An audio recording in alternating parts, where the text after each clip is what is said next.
is solvency. And this is the easiest for board members and the public to understand. Solvency simply is, at the end of the year, how much money do we have that's not obligated? Now, you may have a lot of money, but some of it's obligated to pay teacher salaries that you owe. It's obligated for equipment that you purchased and haven't paid for. You can see that at the end of last year, your district had $4,279,000 that they had that was not obligated. And you can see that that's 27.3% ratio. That ratio simply is how much do we have available compared to our total revenue. And if you look at that over the last 5 years, you can see that you've grown significantly since 2014. ISB recommends 5 to 15, not to exceed 25. The state has a rule that will eventually catch up with North Polk about having a certain level of cash. They will stop you putting on cash, and eventually that will start to come down. Based on the district's budget, we think you're going to end at about 24.4. Based on what we're seeing develop, 22.6. So your solvency is going to come down a little bit, which is what we would expect because of the state rule about how much cash you can handle or hold. How much revenue will be taken in year to date? Your district has taken in 37% of their budget. If you look over the last 5 years, it's right on target. Solvency is the easiest to analyze because it's simply an analysis of cash. Questions about that one? Go back. My question is then, how can it be so high if in the years previous we have spent 99 point whatever % of our authorized you can spend 99% of your annual authority. Okay, that's a great question. If you go back to the previous slide, yeah. Then you show it. Where do you show that at? We show it right down here. Right here. Well, first of all, 93% of your budget is a pretty large amount. But let me tell you, that's where cash and authority are issues, because there's ways that you hear the term cash reserve levy? Mm-hmm. Your district puts on a cash reserve levy to build up cash. All right. It doesn't have any authority, and it would not be in this number. Okay. All right. So there's times you put on cash, and really I would say financial health, you're well above average in the state. As far as solvency, you're pretty average. Okay, thank you. Yeah. We talked about solvency. This is the other statutory requirement. Iowa law identifies 5 areas: instruction, support, non-instruction, other, and total. Last April 15th, when you certified your budget, you told the public how much you were going to spend in these 5 areas. By law, you cannot overspend those. What this does, this tells you that as of November, you have spent 25% of your certified budget for instruction. Well, wait a minute. We're 5/12 of the way through the year. Why only 25%? If you look at where you've been the last 5 years, that's right in line where you would be. Now, your support services, actually, you're a little higher. This isn't a red flag, but it's a yellow flag that we've got to start monitoring. Why is it higher than we expected? If we get to February and it's still there, we will probably recommend that you do a budget amendment. This is construction. It's districts that are doing construction almost always have this occur, and you will probably have to amend your budget. These are the key measures. These 2 pages, to me, tell school board members what you need to know about your district's finance. Where are we this month? How do we compare to the last 5 years? And where are we going to end the year? Questions about that?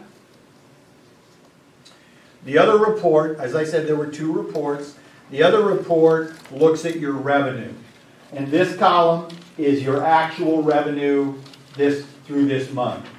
Locally, you've taken in $2.5 million. That's 42% of your budget. And again here, if this number was way off of your history, it would start to set off alarms. Is your budget wrong? Are you not taking in what you should be taking in? So this shows you where are we this year and how does that compare to our past for these areas of revenues and total revenue. Right now you've taken in 37% of your budgeted revenue, which is right in line to where you've been. The second half of that report looks at expenditures. You spent $3.1 million on salaries. That's 28% of your budget, right in line to where you've been. All of these tell you what's the dollar amount, what's the percent of our budget, and how does that compare to the past.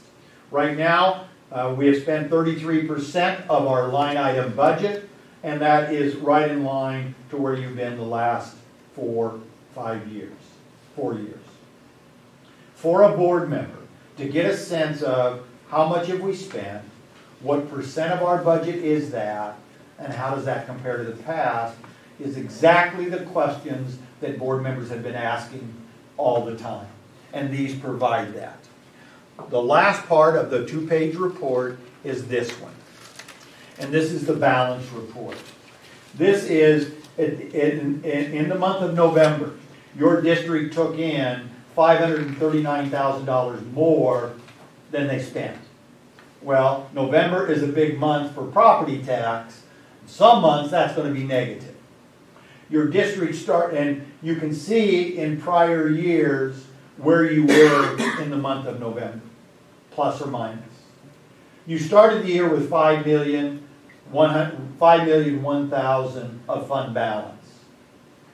You ended the month of November with $5,541,000 balance. If you look at that, that is higher than most years. It's lower than last year, but we expect that. The district is being restricted on how much cash reserve they can put on because of their high solvency. And that's going to happen. That's eventually going to keep coming down. Really, those 4 slides, and 5 slides I guess I broke it into, analyze what 5CAS Plus does. It breaks down for the board, where are we this month, where are we going to be by year end, and how does that compare to the last 4 or 5 years? Questions? There are some reports at the end. There's some other real nice reports for board members. This looks at the actual year-to-date revenue. We had projected 36.94. You're at 36.85. It just gives you a level assurance. I've just broken out a couple examples of the reports that are available. From an administrator standpoint, we can break it all the way down to the line item. In this case, it's looking at salary expenditures. Our actual, what we thought it would be, we're $24,000 over where we thought we'd be, which allows you to start analyzing where we over. I think we found 2 object codes that we thought were out of whack. We said, we'll wait another month. They're not big ones, but they're enough that we'll want to look at that. Questions? Who all has access to either view or create the reports? Just you.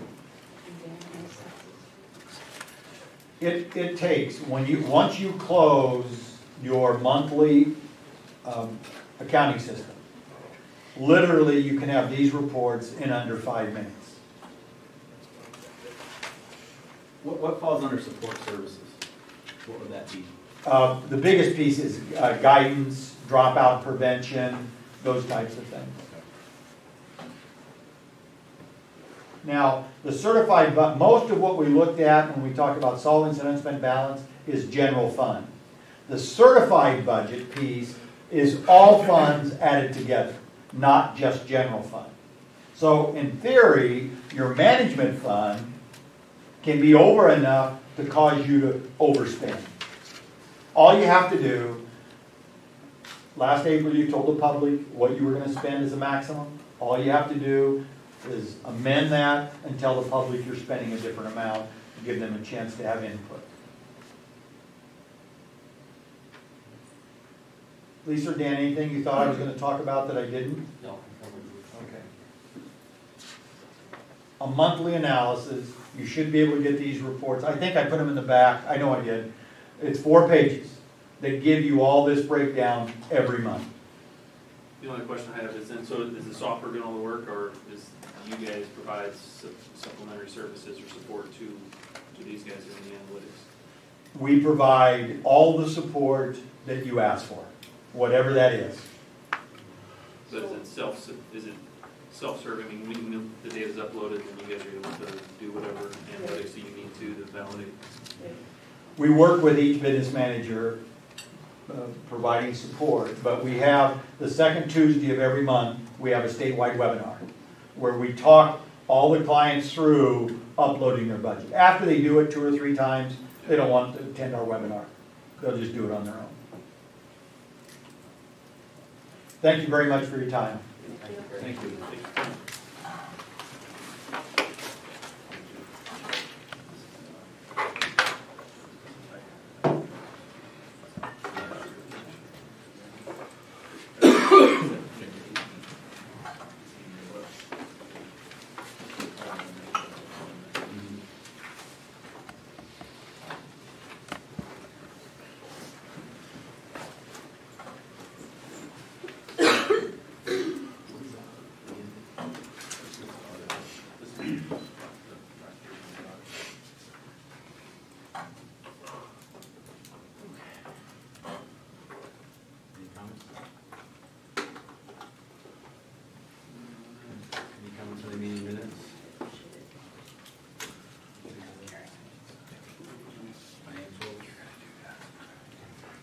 Personnel. Appointments. Any questions on ethos or anything like that? No, those are the last. I think 17. Those are the so the punch list is done. Those are There are a few items left that are warranty items. Gotcha. But otherwise, yeah. So this made it look like this was Yeah. Well, we haven't seen the substantial completion document yet. Where are we at in relation to budget? So after these are paid in that contingency fund, there's about $117,000 where we have budgeted. Between the 2 projects? Yes. 117 left.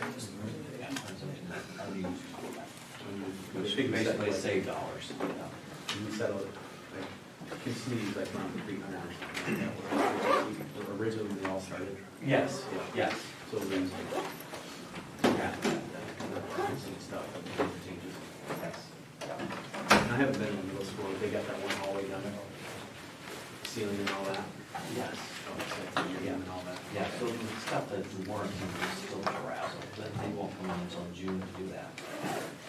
Oh, and I guess the other question I was going to ask you then, so PR 72, that was, there was the large change was the old FCS classroom, so it was like 12.3, PR 72. So is that all the changes that We're in there. we had requested? Yes, yes. That was the additional modifications that we had requested. Correct, yep. Yeah, no, otherwise, I have no other questions, so I'm excited to get the substantial completion documents.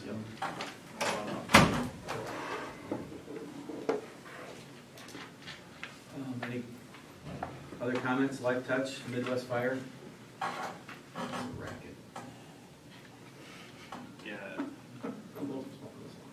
you gotta test them, but yeah, I mean, I've never priced that, so I have no concept of it. I'm assuming it's a decent deal compared.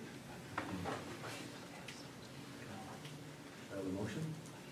So Diane? Second. Second. Julie, all in favor? Aye. Any public comments, communications? why did you think? Just give people, it's a test run, kind of like how the city council meeting goes, because we don't get a lot of people attending here, so we might give them a chance to see what we do. Is it live or is it taped? You are live. That's it, I think we're live streaming. How many people are watching? You? 7. I'm curious if they can hear us very well. Yes, I can. We have, okay, good. That's one. That's why I dressed up. You do have to speak up a little bit. Okay. It is the first one, so if I have to, I'll put a mic in the middle. Haven't been taped for 8 years. This is a good reason to be taped. No, at school board meetings, we used to be taped religiously. So the other thing, the communications was the AEA data, and so, you know, I solved my question, and so, and I guess since Rob's here, He stepped out. But it's just, you know, when you look at these numbers, and obviously we're leveraging AEA across this AEA negotiated rates across a lot, and I hadn't even, before I asked the question, that I hadn't even read your report, and getting some more positive comments about using AEA. So I guess I'm just curious what other opportunities we're missing, and so I don't have enough. When I was at the school board convention, I talked to these folks at the vendor hall just to try to get a little understanding of what was all out there, but. Go to that, there's a website on the bottom of that document, AEA purchasing. Oh, okay. There you go, and then you can look at all the different items that they have agreements for, including, I was surprised to see filter on there. Well, that's what I was wondering. I mean, obviously, if you're consortium buying, you're getting much better deals. So that's what I was just curious from the grounds and maintenance perspective, if there's any things that Randy has looked at or not. I mean, just, and if he's finding it cheaper somewhere else, that's Right. You know, I'm all for it. But if there's better deals that we can get, especially on technology. Again, I don't know what AEA's got compared to. I know you're out bidding all these different things anyway, but still, I was just surprised to see how low some of the categories of spend were. That's all. So if there's better deals to be had, hopefully, especially when they're doing the legwork, I guess that's the big benefit, is that we don't have to go out and spend a bunch of time sourcing things. They're already gone and done it. Yeah, so if you read my email, I sent that email out this afternoon today. You can look at that website. Yep. It's a good reminder.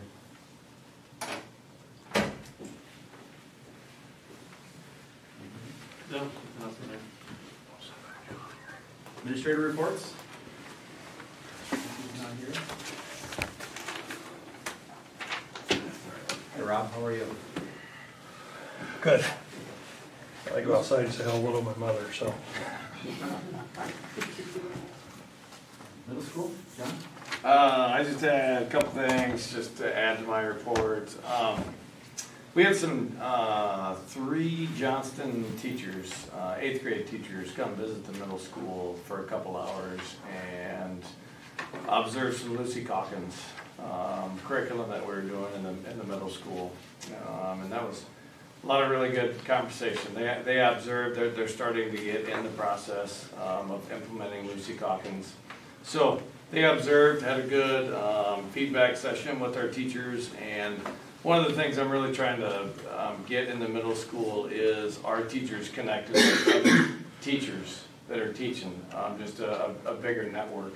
Our social studies team is going to be meeting with Gilbert and Rowan Story teachers. We're making some time. We're going to run through some of the new standards and what other schools are doing and kind of where we're at as we go through our planning. So I thought that was really, it's really neat to have other schools come, especially when they're larger.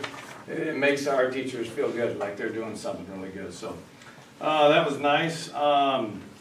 We have started, I have in my report, we started a new student newspaper that we've never done before. And I know I talked to about our student council went up and saw the Iowa State student government. And one of the things Ben Wolf does such a good job of is now they run their student council meetings now just like they kind of ran the student government. And they really wanted to come up with something that, what can we do for our school? And they started the student newspaper that's completely voluntary. We've had the second issue Mr. Wolf just put out. It's kind of to our own students and kids. It's not just from student council, so kids from all over are drawing pictures, like illustrations and writing articles, and it's a really neat thing to give kids other opportunities. And this newspaper deal we had a lot more people involved than last time. So just another way to get kids involved and be proud of our school. The link in your, the link wouldn't open for me. That's what I was worried about. Okay. We're actually going to send it out when we get back from school. We're going to start sending out in like our weekly updates and different things. So, and I don't know if as the high school, this new communications club, and I made a note here too, if there's any collaboration opportunities for the younger kids to get to Yeah. work with the older kids too as they develop their. As they develop, program. yeah. So there'd be So, some potential opportunities there. and I was kind of worried in the beginning just how much kids would get involved, just because I didn't want it to be like a student council newspaper. But it's been really neat, so just another avenue for kids for some journalism. And lastly, just wanted to share, we got a really nice email from Nevada Middle School principal. Was really proud of our 7th grade girls basketball team. They have a special needs student that hadn't played in the game, and it was their last game, and kind of worked it out with our coaches that they wanted the student to play, and our kids did a really nice job, like backed off, like let the girl dribble and shoot and different things like that, and she was just really excited that our kids took to it that well. And I kind of shared that we were in the same position 3-4 years ago, that we had a middle school student that would play in some of the games and different things, and how neat it is for kids, and that's ultimately what you want to see, kids working together, for a common goal like that. So that was neat.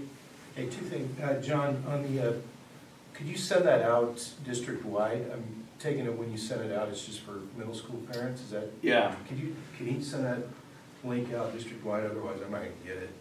Or to the board member. Yeah, I'll send it to you, and I can send it to you guys tonight so you can open it up. And one of the things I was worried about, like sending it out to parents, because it's all voluntary and it's edited by kids, and it's kind of run through Mr. Wolf, but it won't be perfect.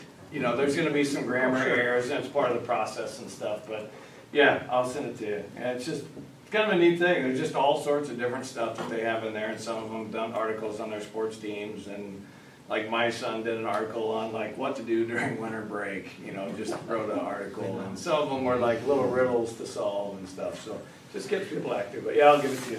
Remind me, sorry, go ahead, Dave. I think I also speak for the board here.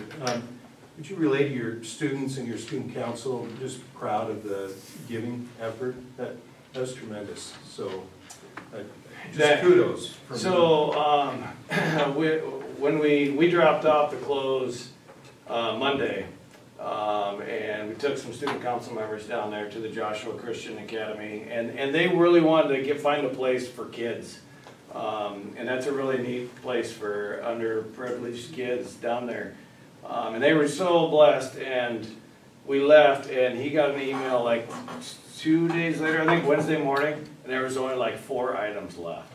And we had over 300 some items down there, so went to a great cause. Yeah, that's awesome. It's neat for our kids. Yes, I will. Remind me again, the Rubicon Atlas is what? Curriculum mapping. Okay, all right. Yeah, that's what we're kind of working on district-wide. Perfect. All right, thank you. Yep.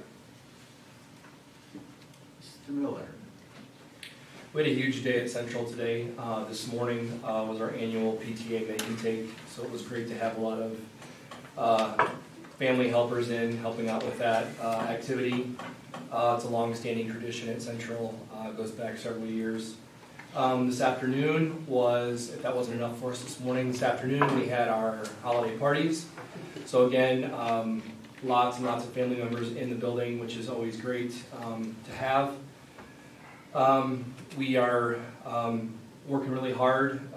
We are short paraprofessional substitutes, so there's been several days where we've had to just divide and conquer to fulfill the needs of IEPs. So I'm very thankful for the flexibility and perseverance of some staff members for stepping in where they don't normally have to on a normal day. Outside of that, I just open it up to any questions that you might have for me. Curveballs with transportation, that just caught my eye. Dan may have shed some light on the bus issues. What were some of the curveballs? Just one example, a move-in, and just adding with his needs, with his IEP, and the different things with specialized transportation. While we're short para subs, we're also short bus subs, and this was causing our one and only standby sub to drive a route. So just problem solving with Mike has been tremendous. He has scenario A mapped out, scenario B mapped out, and he even has scenario C mapped out. So it's just really great to work with somebody as He's not here. That doesn't surprise me. competent as he is. What's, Well, I think my bulleted list kind of turned into a written report, so I really don't have any more to add. Unless you have questions for me about any of those bullets. 'Tis the season for kudos. I was just amazed by the 339 parents. That's amazing. Yes, Going to the PE class. Yeah, that was great to see so many come and be involved. A lot of cup stacking going on right now, so maybe your kids are trying to look for cups at home. That's where it's coming from. It's a lot of fun, Dave. That's something you can do over winter break. It's cup stacking. I believe Mr. Young told me I stink at it. I was there years ago. MJ. Oh, yeah. Oh, sorry. Yeah, sorry, Miranda. No, that's sorry. Outside of some of the things that I've listed there, just this week I really enjoyed a session with Ann and Morgan in their building with their instructional coaches as we were problem solving and planning for essential standards and rollout, and also how Rubicon looks at an elementary level versus a secondary level, and is that the tool that we want to use with that process. So it was great to pull together with them this week and plan that. We really got a lot planned out for that second semester of some of our opportunities with Late Start and some other collaborative time there. So it was fun to pull them together and do that. Kind of been doing a lot with trying to get information on the new state assessment, and every curriculum network that we attend, it seems like that's one of the big rocks, and also everything with ESSA is the other big rock that we have been hearing about. And I have some stuff later to kind of talk in more about the school report card and the performance profiles and what those two things look like, but that's kind of been the biggest buzz in the curriculum world. You guys have So any? how are they coming along with that Iowa assessment test then? Scott, how are we, everything's still up in the air? We have not heard any updates. Okay. I think right now, we're leaning more and more towards paper. And I just, it looked like it was just gonna be going the wrong way for us. And then from my conversations, I think, so Dr. Martin and I had a candid conversation about it, and after that conversation, I've had other conversations with other tech directors, and there are more and more getting very leery of what's gonna happen. Okay. Sorry. Well, the question I had was around the cognitive coaching. Yeah. So where, I mean, have we trained everyone that's gonna be trained now? So all of our teacher leaders, administrators, we wrapped up on the 18th with our last session. You can see some of our chart papers and reflections up behind you. So right now we've wrapped up that everyone's trained through 1 and 2 on our leadership team currently, and we ended that session there. We have another DLT meeting in March just to kind of talk through some of the aspects of TLC, and probably bring to that meeting some things to consider for summer, and utilizing the teacher leaders in some of those extra days, and talk through some next steps as well. So what are the major next steps then for cognitive coaching? Is it gonna be, are people trying to start and implement tactics that they've already learned? Is that, are we in the midst of trying to use it? Are we seeing results from the efforts? A lot of the cognitive coaching is just a tool for them to use to really get teachers thinking more deeply about the practice and what they are doing. And so with cognitive coaching, we've really dived into certain moves to get you to go further in unpacking your thinking around your teacher moves and student data. And so we've been kind of trying to build that in with the coaches. The coaches that I meet with bi-weekly, we talk about that. We can practice some of that together. I know high school's been practicing that. maybe every time that they pull together in a late start. And so teachers and teacher leaders are using those and really like using that when we pull together and coach the different teachers through their cycles that they have. So it's kind of like a tool. It's not the only way that coaching looks or the only tool that they use to really get teachers to think about their coaching. It's just another one to add into that toolbox for coaches and mentors. Has anybody provided any comment, around the usefulness or the ability to leverage some of these new tactics, skills? Can I interject? Yeah.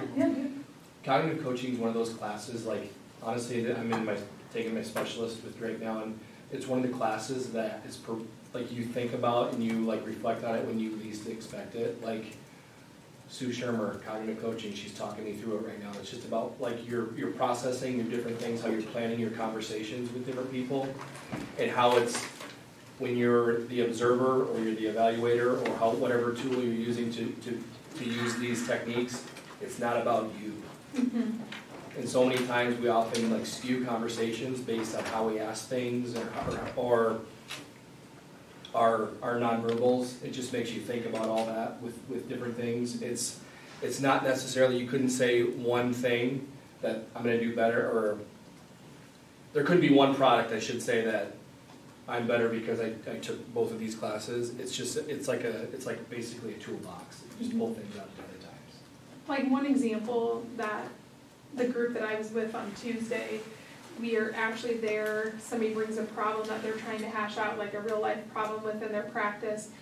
And myself, I kept on going to wanting to solve the problem versus really go to, like I was catching myself like saying things that led to trying to get to a problem-solving conversation versus really letting them guide that conversation, if that makes sense. So you have to really think about what you say in order to get the person that you're having that coaching conversation with reflect. Instead of like taking the reins and then, oh, I think we should try this. It's about getting them to be thinking and talking through and sharing more and finding that resolution and solution, I guess. Fair enough.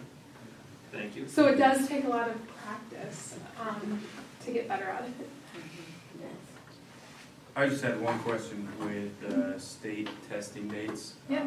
I think we talked previously. Have you guys scheduled that out? Are you going to have like one class take all their tests in one day, or are you going to try to spread it out over? Yeah, so it's going to be spread out. What they're saying right now is that there's sections and portions of the test that's not going to be timed.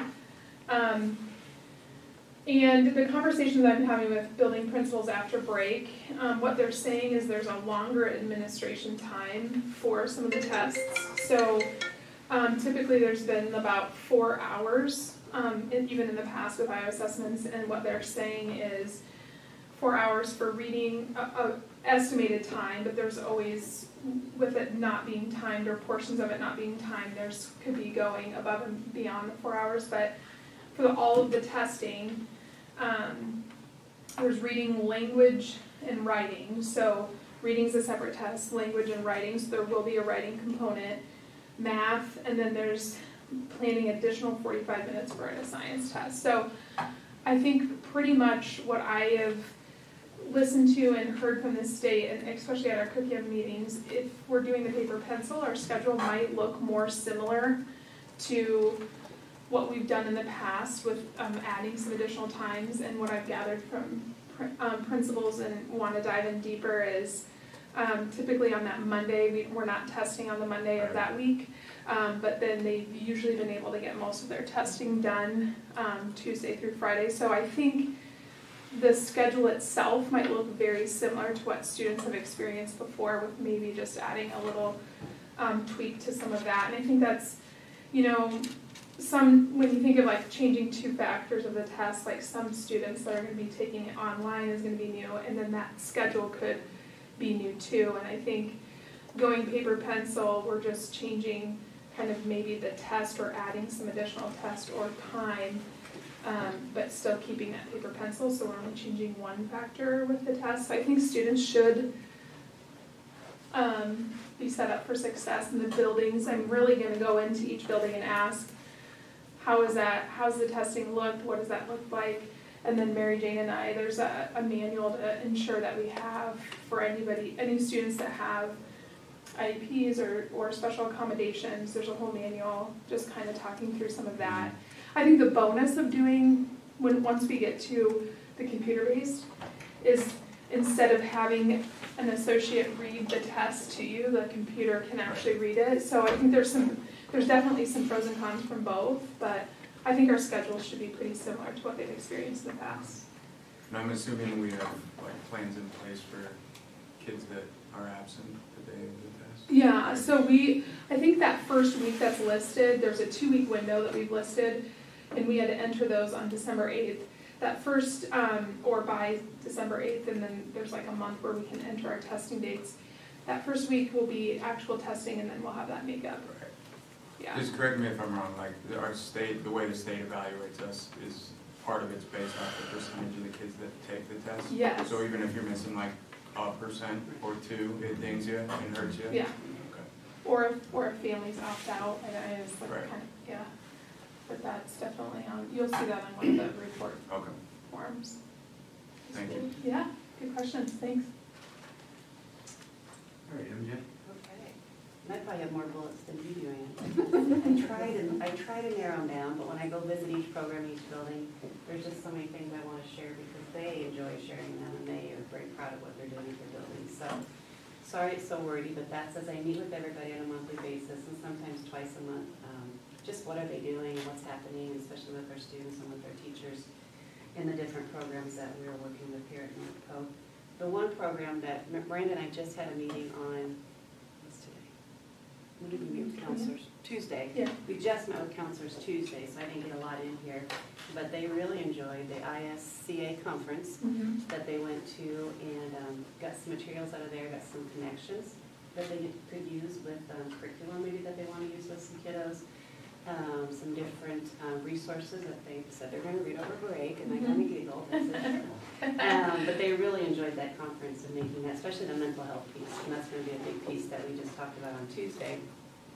As we started to, we've updated our at-risk delivery service plan, so that is something that we went through on Tuesday, and we got rid of some of the old pieces that have been there since 2011 and added some new pieces and looking at the national prevention dropout criteria that really will help guide us with the supports we need in place for mental health, social, emotional. So they had a good conversation. They've got a lot of things they would like to get started yesterday and get going. So those are some things that Miranda and I'll keep working on with them. The one thing I thought was very interesting is what they say about yoga, or they're having mental health days. So I know the high school and the middle school are starting mental health days that they're setting up. Just to kind of have that stress relief, different strategies that they can use together as they work together. And those are some different things that they're trying to get implemented. They really enjoyed the family engagement night. That was something too that they thought had a great turnout, and they're very proud of that and working with everybody. So they're just very excited about things that they've done in the past. Still, things that we've done in North Polk for the past 5 years that are still working, but here are some new things, and they're continuing to build their programs. So it's a good collaboration.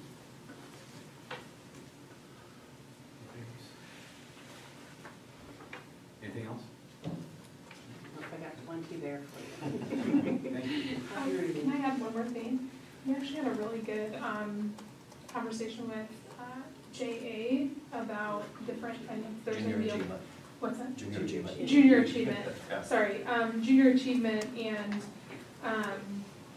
there's going to be additional when we attend the January curriculum network. There's going to be additional guidance released at that meeting about the financial literacy across the system and that requirement that is expected. So, but we had a good presentation from them, and it sounds like they have some great resources that might fit that for us. So we're kind of exploring that as well. Do we have used junior achievement here? Just in fifth grade. Oh, okay. Yeah, but there's lots of things we need to study on. Yeah, so when I was my first job, I taught multiple classes. You did? Yeah, There we go. Really? Volunteer. Oh, Yeah. It's a great Name opportunity. on our list Especially for of young partnerships. professionals that are looking for more Yeah. opportunities to do a little volunteerism. Yes. I mean, it's the people that are out of college that are in their first jobs, and it's fun. It was challenging. Yeah. But it was fun. I I think I had third grade. I remember doing a big city, it was a social studies. Social studies, yeah. Yeah.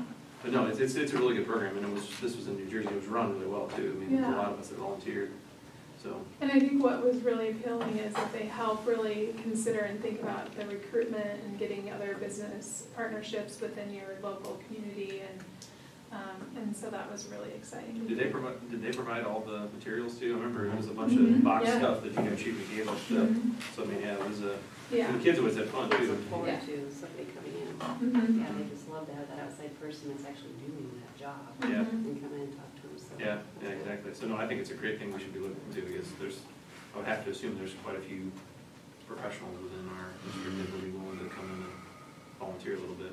You gotta find all those PE parents and send them. No, I mean, really, that's, no, Yeah. for sure. And yeah, I mean, I'll speak on behalf of it too. I mean, Yeah. I had a good experience with it, so. Awesome.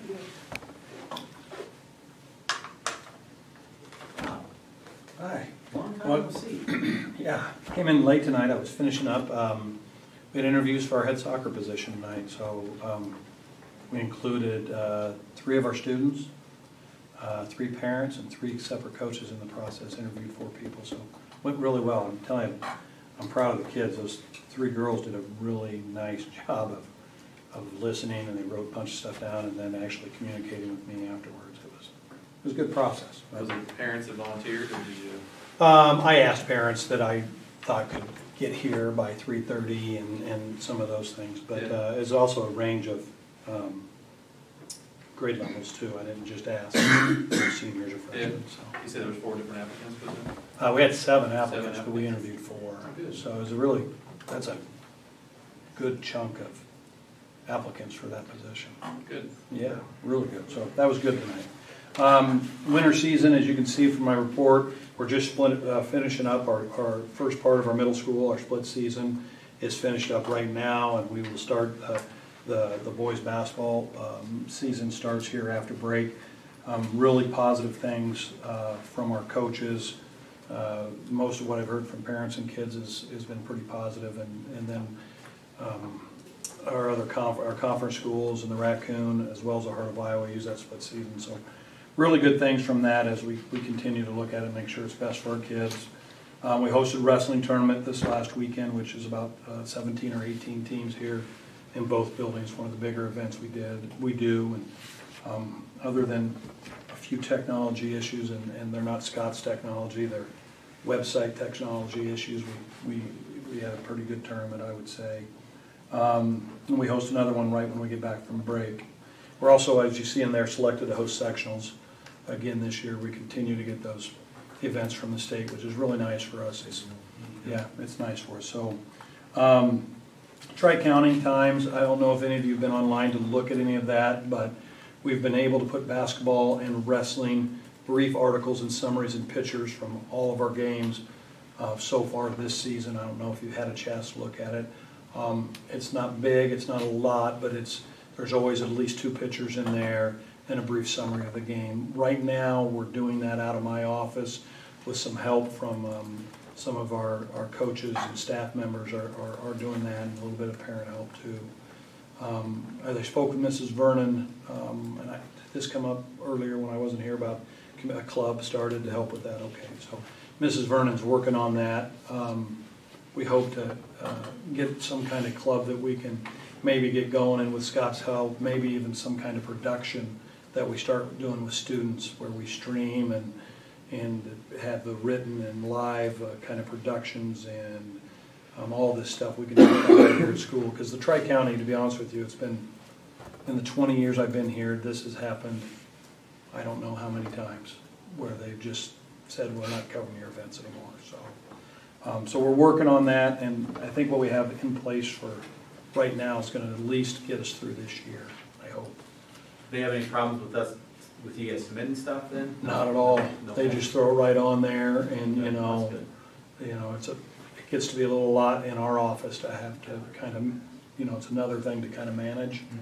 But we're pulling it together right now, and I think we'll be okay. In the spring, it's going to be. We might have to look for a few extra volunteers to pull that off with 8 high school teams going at one time. That's, Sure. would be a challenge. As you see there, I'm meeting with different coaches groups here the second semester. We have some committees built. Probably the one that is most, as I met with James about, is, you know, compensation and structure of coaching salaries. Bring all the coaches in after break here and at least give them the opportunity. I've collected some data that I think James has seen and give some feedback on some recommendations. And at some point shortly after the break, I'll have some recommendations to Dr. Mart, and I think James wants to see some of that stuff, but at least some ideas moving forward with what your request was, you know, to me to kind of work on. So that should be coming shortly after break. Congratulations, by the way. You should have started that meeting off tonight. Thank you. Congrats. Thank you. Job well done, Ron. Okay, anything else to add? All right, Randy's not here. Gotta get to that. So, Lisa? Go ahead. Really, I just kind of jotted a few things down where we're at. Did you guys have any questions about anything that Gary had talked about? I included some of those reports in with the other financials. I like, I'd ask you just make that regular, those reports that you. Those are the new reports. Those will be, yeah. Yeah. Easier to follow. Mhm. Well, and it gives us a good point. It shows us where we've been at the same point in time for the last 5 years. So it's a good indicator in different areas, so. And it'll take a little bit of time to get used to seeing those reports, but I do think it gives better, more accurate information. Sure.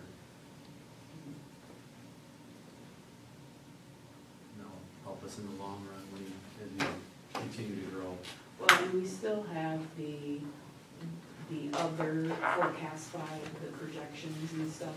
So this 5cast plus that we just started with, that's the monthly reporting piece, so. Okay. Plus the monthly reporting. Yes. Okay, Yes. great. Mhm. Fairly easy to use, the complexity is. And there's, I didn't go to it today because we had this meeting tonight, but at the Metro, there's a Metro Business Managers meeting monthly, and they have started to have a Forecast 5 users group, and before the meeting, and so that's been really helpful. I've only been to one last month, but there's several schools that are starting to use this, the Forecast 5, and so it's really nice to see how other people are using it, and it's a great way to bounce ideas off them, like what is your board asking for, what is your, what are your shareholders looking at, what information seems to be most important. And so going to the meetings at the Metro down in West Des Moines, it's schools our size and larger that are using it. There's a few smaller schools that are using it too, but it's just a good networking, and we're all learning from each other how powerful these tools are, and so that's why we're doing it. Good, well, I'm happy to hear that it's easy to use. Oh, but yeah, once everything is all done within our software, and all the journal entries are done, everything's posted, then, like he said, it's a 5 or 10 minute process to just upload, because everything is already done within our software. It's just a matter of getting it uploaded to Forecast 5. Good. And I've had some Zoom meetings with them, and the support there, Gary is great with questions, and the staff there is phenomenal about getting things, and there's other things that we can do. And he was talking about like the line item budgets and that sort of thing, and with the information that we have uploaded to them, then we can take that information and put it back into our system, so that some of our other normal reports will start showing some of those things. And it's a process that we're still working on. I know he's probably not in there, but I'd just be curious, because he brought up electricity, what our consumption was on the kilowatt side versus, because our expenditures have gone like this, but how much of that can be attributed to, one, our usage, but to the rate increases too. Plus, we added bed space this year. Yeah. Now, we'll increase our costs. You saw the jump from 9,000 to when we opened this building. Oh, there was a freaking jump in there when we opened this building. Yeah. And plus, our facilities are being used more and more. Right. There's a lot of data that goes by that these probably aren't used. Well, in our high school, it definitely is much higher in the expense side of things than the other buildings, just because of the size and the nature and how, like you say, the nature and how it's being used. So, and that brings up another point too, that we're getting to now is we're with these new ESSA codings that, like Miranda was talking about, part of this whole report card that we are coming up with, we're having to code things down to the facility level, and the utility bills have been, historically, have been coded district-wide, and so this year, we're bringing that down to building level, so we'll get a more accurate look at, what are our costs in this building versus that building. And we've had that information, it's just, we haven't ever had a need or to do anything other than do it at district. Sure. So. Sorry, Dan, I jumped Oh, over. no, that's fine. Mine's there. The only thing I'd add is the mayor of Polk City this week. Their valuation preliminary is going up somewhere in the tune of 24 million. So that'll help, obviously, when we our valuation with that a little bit. But we haven't seen preliminary numbers. At least when do those come out? At least to us. I don't know. It should be, we're going to start budgeting after break, so it should be shortly. Do you have a time frame on, or was there any discussion with Jake Lundgren on No, when you might he's hear not back from ran him? into me right away and said, here's our next step, and it's involve you. Yeah, I'll keep checking in with him. Or I'm sure someone from the city will be on him.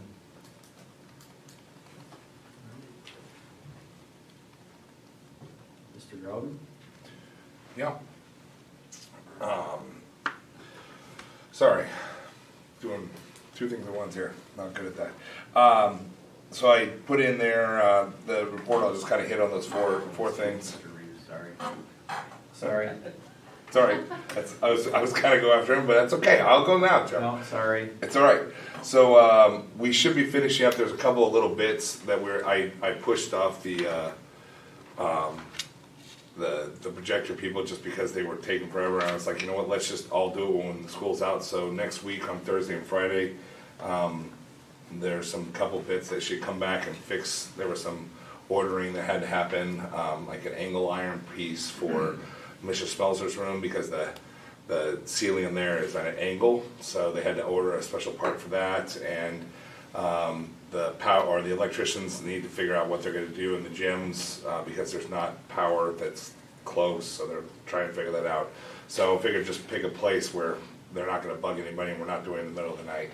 So that should, little pieces. Other than that, I'm planning on I put together a little web series, little videos that we're going to put out on the tech site, which will be live hopefully in the next couple weeks for teachers to be able to see what they can do. Plus I'll come over and teach them also for anybody using the projectors.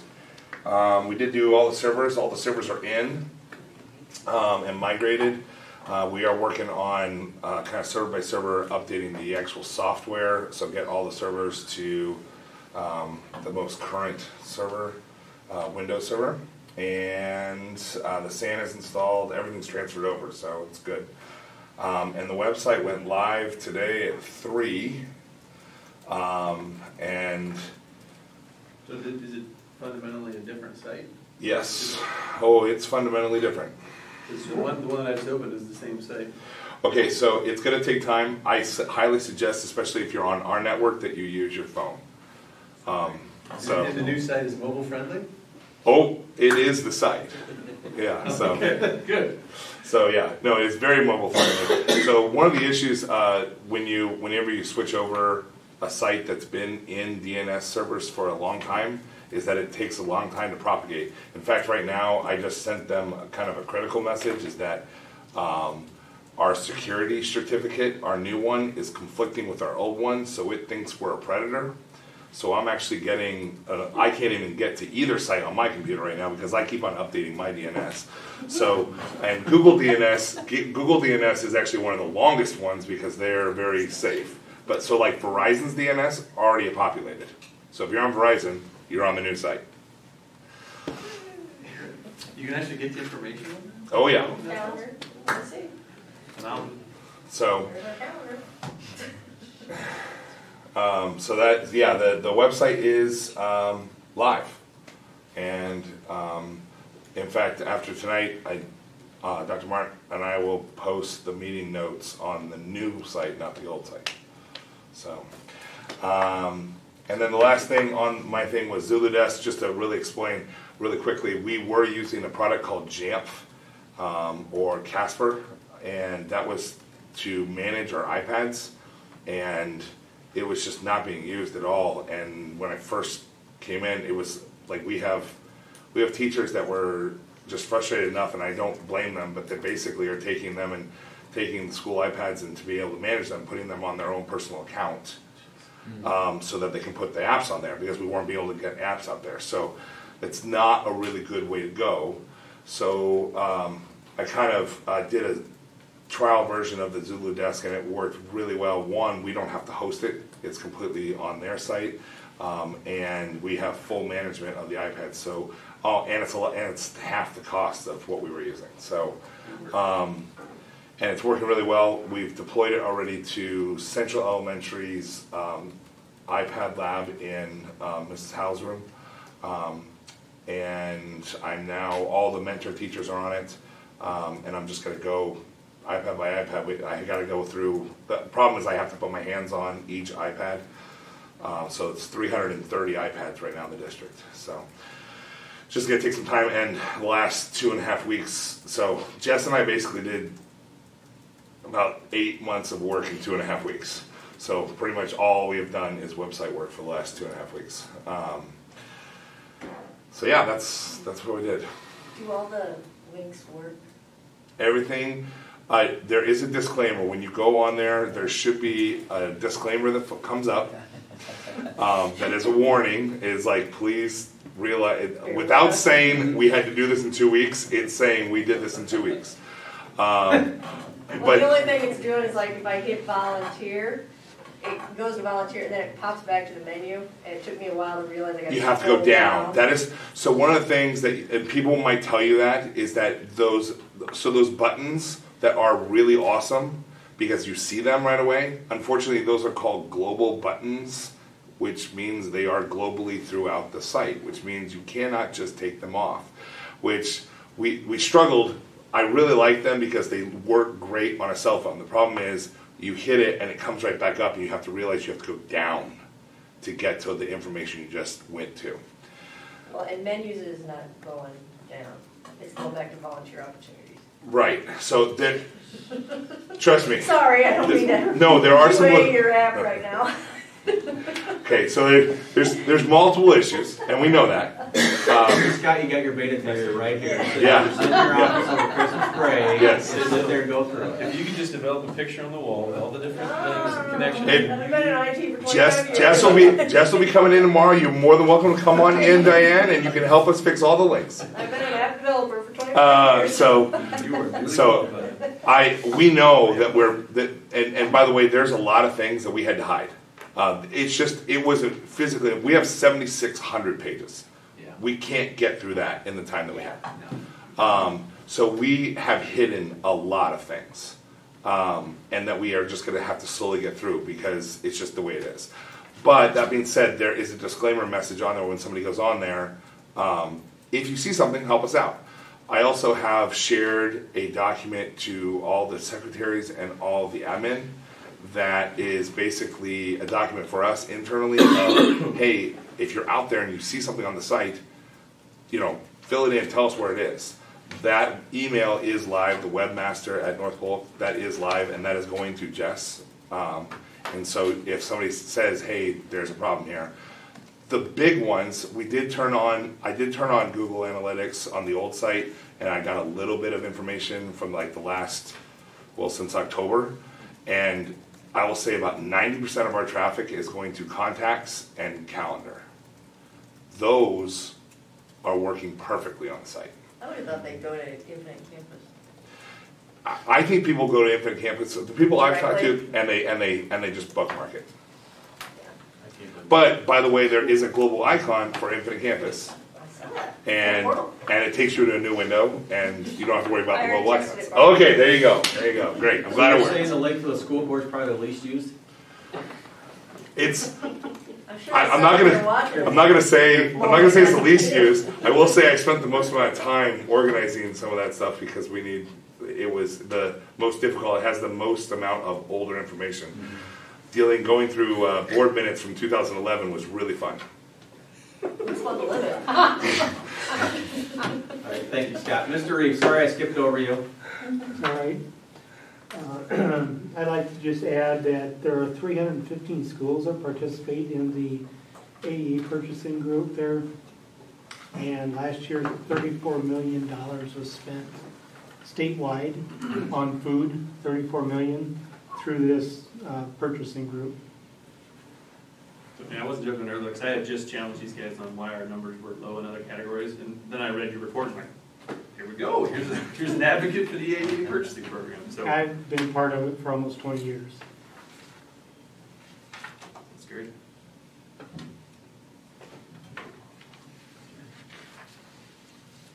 Anything else? New business, moving on. Preschool program. And Morgan, any updates from last time? No, the information that we shared in the board work session is just captured on that document that you have.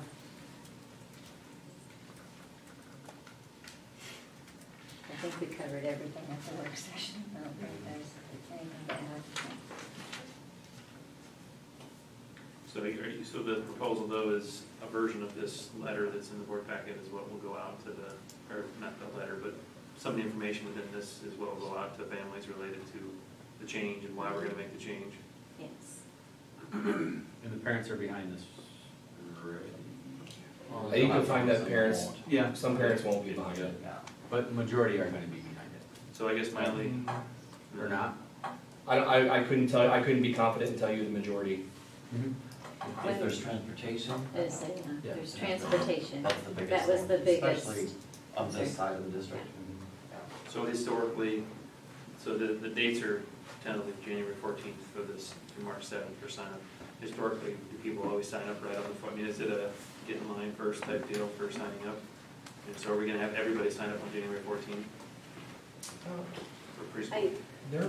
It's well communicated enough where parents are on it, like, Because what I'm wondering is, it's already, so January 14th is not very far away, and so if we send this out, and people are gonna be, if there are those that wanna voice their opinion on the potential change, you know, there's not really much timeline between then and the 14th to go in and sign up. And so I didn't, you know, again, if we institute a ladder system or how full the program is, you know, when they sign up, how that impacts if they're gonna get into the program or not. And so if we don't leave any window for them to voice their concerns. What do we do if they voice their concerns? Listen, And then what? well, if there's a, if No, there's but I a, meant, there's a we'll probably still substantiation, implement the plan. unless there's a substantiation of data that would lead us to dive further, I don't know. I mean, I guess I'm just, if people, if they have high concerns about it, people are gonna bring it to our So attention. my question for Morgan and Ann would be, so I sense trepidation that parents may be more than 50% against it potentially, but I'm just curious, is your thoughts on that mainly due to schedule changes for the parents in the biggest dealing thing with with their Dr. Mark said kids? is transportation Okay. and like, and a different schedule. Yeah. Okay. But I mean, if we look at the academics, you guys have already studied it, it's Yeah. better to go the route we're proposing. And that needs to be our case, would be my thought. And any other Based on research alone, Yes, it's best practice. right. So in that communication, are we gonna refer them to any type of data, just so they're just saying, I mean, I would think- I'm not questioning the reason, It just would be my, because it you know would be people my, are it would be doing. my 2 cents too, like, we would present the data and the research, but it would be in a much family-friendly form. Sure, yeah, no, just because people are gonna say, how did you, what'd you base your decision on? So, as long as we have data behind it that will support this. Yeah. And they'll get used to it. And again, I don't disagree with the approach. I guess I'm just making sure, if we're gonna communicate this and then not give people any opportunity to, I guess, express concern before the deadline to sign up starts, or not the deadline, but the start date starts. And if you're not, and again, I don't know how people sign up, I don't know how, but if I don't sign up day one. You don't have to. You've got that, there's the window. I understand there's a window, but does that mean I'm at the back of the line? No, because there's no, it's not first come, first served. All right, well, that's what I was trying to understand. Yeah. It's out there that the Well, I know you guys district have makes said, yeah. and the only feedback that I've gotten is people that are not in favor, and it's been 3 emails and 1 phone call. You can handle it. You're right, I can handle it. I can't stand before you and say that over 50% of the parents are in favor of this. And, no, I know. And those reasonings were transportation and convenience. It was mostly daycare stuff, Yeah. getting, like, I can't leave my job to go and. But if we transport transport them, they're on board. Okay. We're already Okay. taking steps to mitigate that problem. Yes. And that's Okay. that's been, I've heard it from a couple of families, and they've asked me if I know about it. I'm like, well, yeah, I know it's being discussed, but, and that's been a major concern as well. So if we're already taking steps to mitigate, then I think we're doing our best effort. And all the communication is, families are gonna do whatever they can to get their kids here, because they believe in the preschool system, they believe in what we do. Agreed. And the cost of transportation, we can actually now truly bill that to preschool. When they're riding the regular route, we can't bill any of that to preschool. Here we can, we've got money, we've got drivers looking for something to do in the middle of the day. So the transportation part should work out pretty well.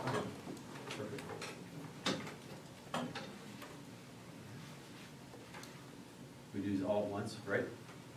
No, each one. Separate. Yeah, motion. So Second.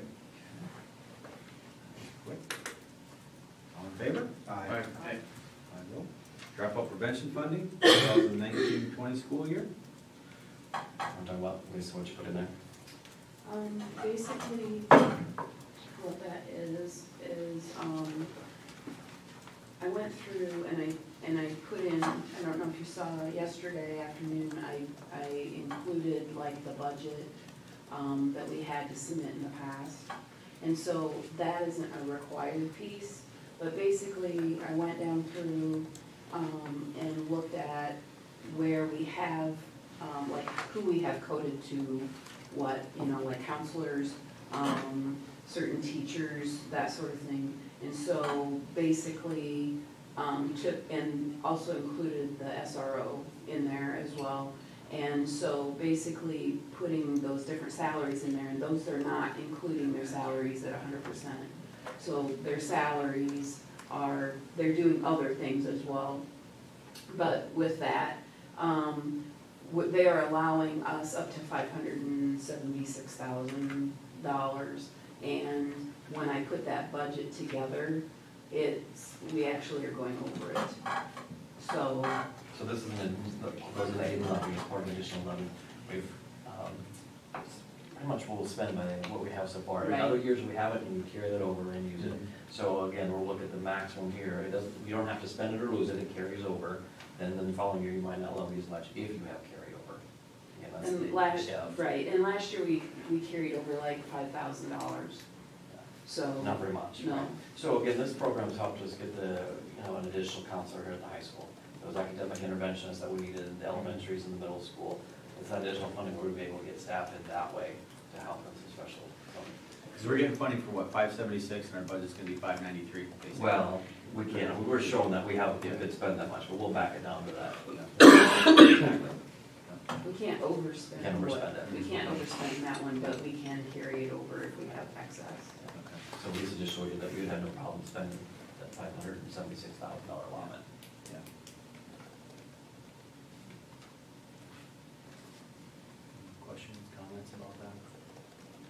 This is just for the at-risk program, right? That's the dropout. After dropout, yeah. Do we have that? Because I know Derek and Joel always just did a lot to try to get kids back in here, so they would, so he spent an enormous amount of time trying to get them. And Zip is working just with a couple of different programs off campus, trying to get kids credits to graduate. If that works, continue. How many students are we looking at, do we typically serve in an academic year? Anybody can fall in and out of at-risk notification. John, how many alone, just in your building identified, do you know off the top of your head? Anybody? At risk? Yeah. More. I don't. Oh, Probably Amherst, 40. right there, you've got the number. You got it, Mary Jane. And you're.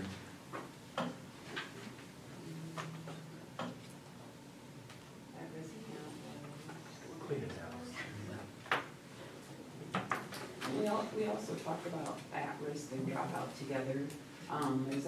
They're two different project codes.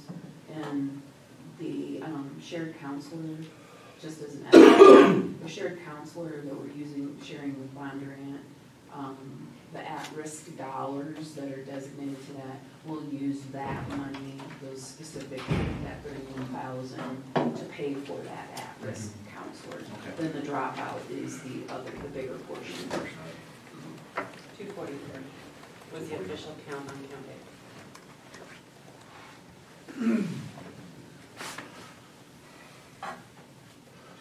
Yeah, 1,600. 18 if you include all preschool. That would document. There's a lot of different things that can get you Exactly. at risk. And that's something the counselors are trying to firm up that process of how to identify a student that is at risk. What are we doing with them, how is monitoring them? And then when can we exit them and say, okay, we're all at risk at some point, but Right. when are they not at risk? They don't need supports from us anymore, so. Right, and John mentioned something in his report of MTSS kind of involved into that. Yeah.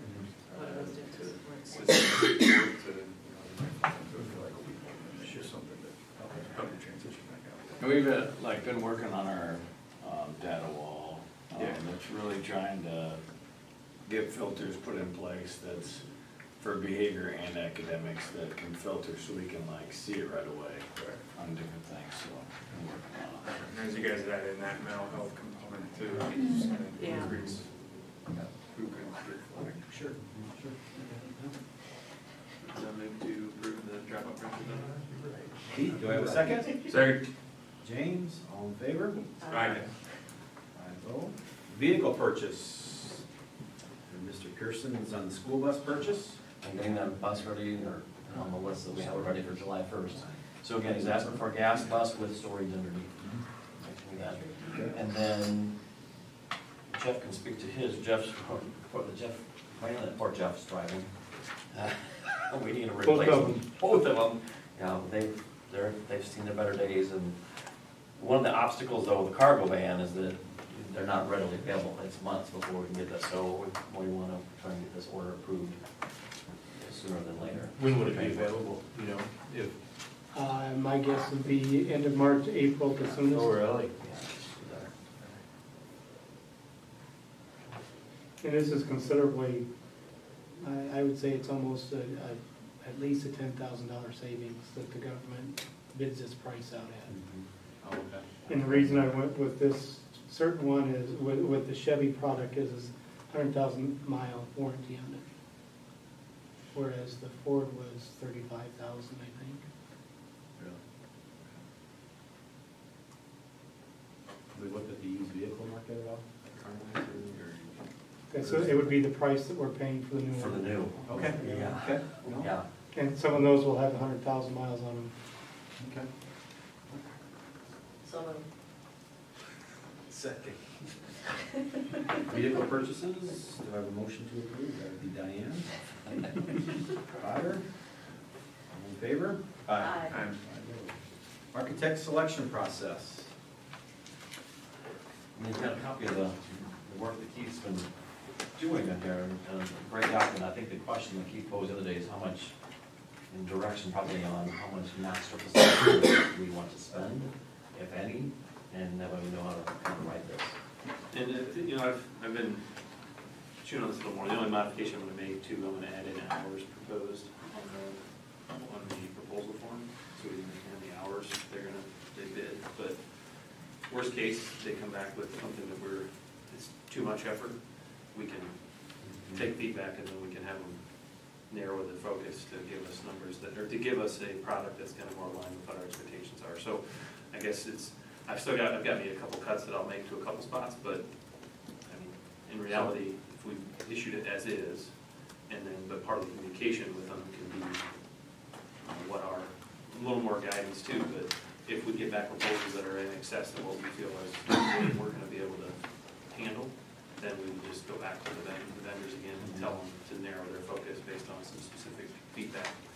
So within this, you made a comment of how much money do we want to spend? So spending on what structure of the master facility planning, and then, because there's a couple things we need to think about. One, how much money do we want to spend on a master facility plan when we might not have funds to go beyond immediate additions until that saved dollars passed? Then we've got some major dollars to spend. When we're talking 6 or 7, do we really need a master facility plan for the district? Do we need an architect to look at the next addition, new building? And so I would kind of throw that out there. We need to think about that.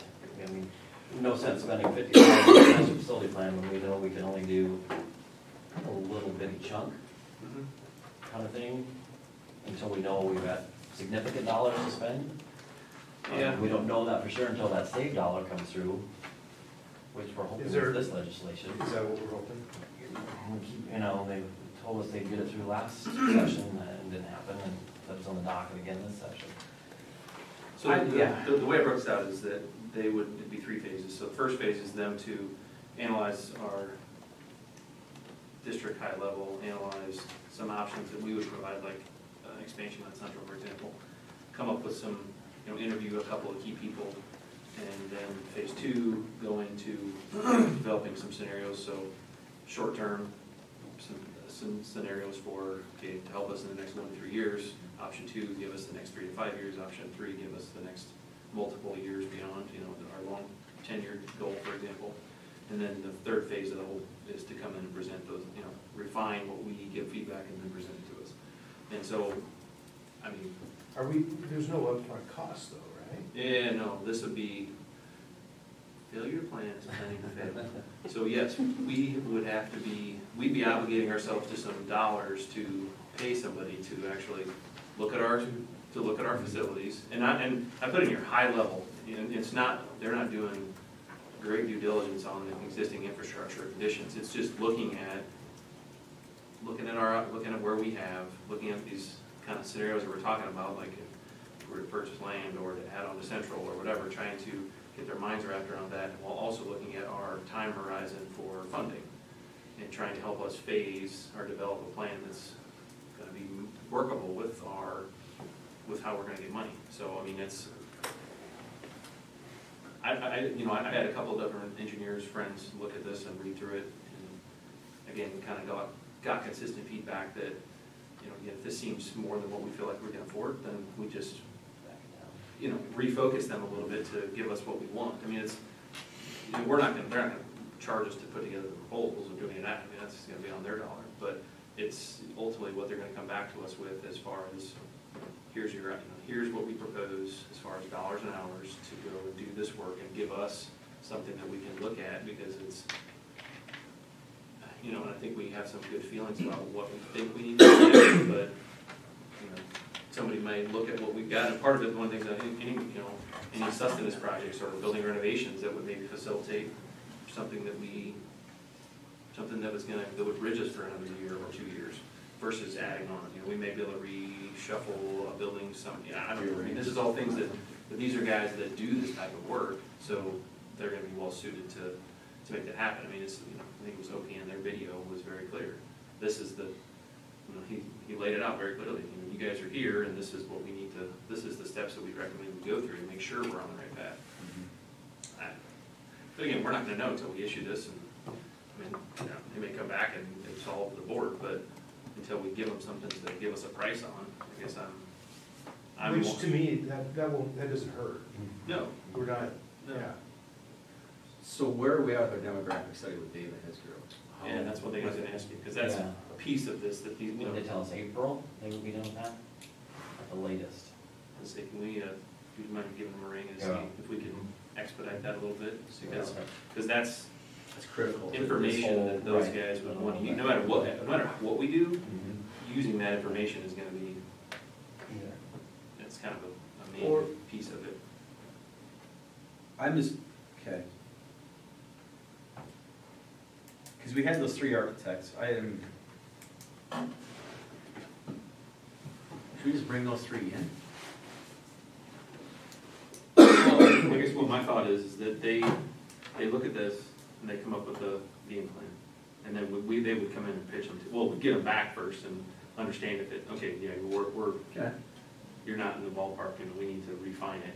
But all 3 would come in and pitch their costing and their approach and their team.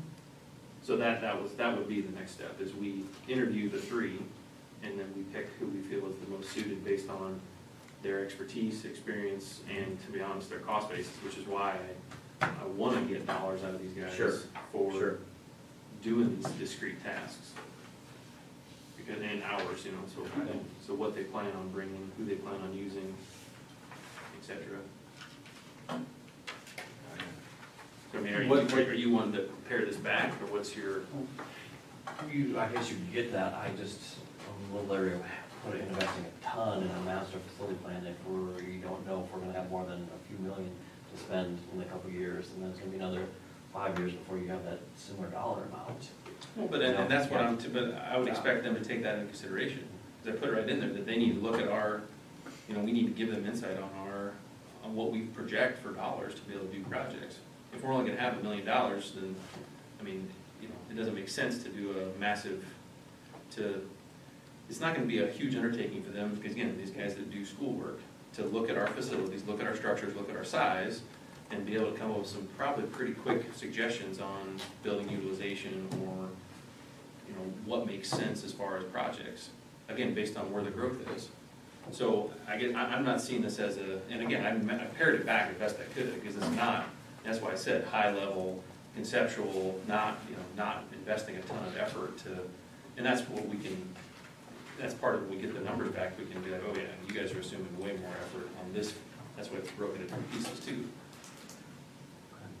I just know that I have 2 of them sitting in my office that after we had it paid for and done, we haven't done much with. So I just Well, want that's to make because sure we that was a general, trust. that was a general contractor, or they're not a general contractor, you're talking about what's their company's Estes. name? Estes. And then we also had an architect do one. Well, but Estes is Yeah. I've seen the pitch, it's not that's not what a professional engineering organization should be able to provide. But, you know, who was the architect, who else did we do? Or was it another local firm that we had somebody put together? Right. What did we spend? I don't remember what that is. It was like a sizable amount, 20,000, 100,000? No. Geez, we didn't go that high. No, I was around that 10 mark. No. Yeah, we were at 10. But I guess it's, you know, but my concern is that we're on the edge of, we're like to the tipping point of, we have to do projects, and we're gonna have to do more projects. And if we don't think about aligning these in the right manner, then we're just gonna be pulling, shooting from the hip, and it's just, we're gonna be spending money here, and then all of a sudden we realize we should need to spend money here at the same time, and then we wanna do some of Rob's stuff, and it's, I guess I'm trying to look at it more holistically and develop a capital plan that's gonna allow us to get the buildings, get the other ancillary facilities at the same time, because we have to. But understanding we have extreme budget constraints, and that's what I want somebody to put some thought into, and it just not be us trying to rationalize it. So I mean, we can pare a little more back too. I mean, So that was my, I'm open to, because we have those 3 videos. if you rewatch the OPM video, it will align very much with. That's what I'm saying, and that's, they basically did this in a video format. And so what we really need is the price for phases 1, 2, and 3 from all 3 of these architect firms. Yeah, I mean, and that's what we want to, and that's what I want to understand, you know, when they look at what I've asked for, or what we're asking, what we're asking for, what. No, I agree with you 100%. I do. So I'm just wondering if we just pair some of this, do they really need to, because those 3 videos, right? Well, the videos don't like it, there's. But there, I mean, there is some information in here that we already have. Kind of, not really. Okay. I mean, if you look at what a proposal that, and again, it's, the deliverables on these things is, that's what we're gonna hire and do the work. I mean, the proposal's not gonna be the deliverables, the proposal's gonna be, hey, this is what we've done, this is what we think it's gonna cost us, and this is why we're best suited to do it. So let's, how about, So could we just ask them, give us your price on phase 1, 2, and 3? which is what, I mean, that's what this is, that, Yeah. so we'll issue this document, eventually we'll issue this document, and then that's what they'll give us back, is they're gonna give us this form first, and then they'll come in and pitch, you know, any details we want around this form, around the bid form. And why they feel that that's the hours that they need, or the dollars they need to do those deliverables that I've asked for. And I haven't read it now for 2 weeks, I guess, so I will read back through it again and see if there's other stuff we can kind of pare down and simplify it a little bit. But, you know, again, the basis is somebody holistically trying to look across our facilities. And again, high level, they're not gonna go in and, you know, draw buildings and take measurements. I mean, it's trying to use data we have that's existing and just make some generalized assumptions. And then come back and provide us some options based on that general data and our spending constraints. And they're gonna give us a short-term option, a mid-term option, and a long-term option.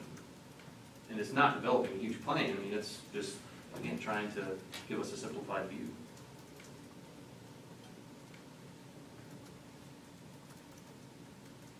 And again, this is not gonna obligate us to anything. Oh, no, not a doubt, no, because I just went through these one, guide 1.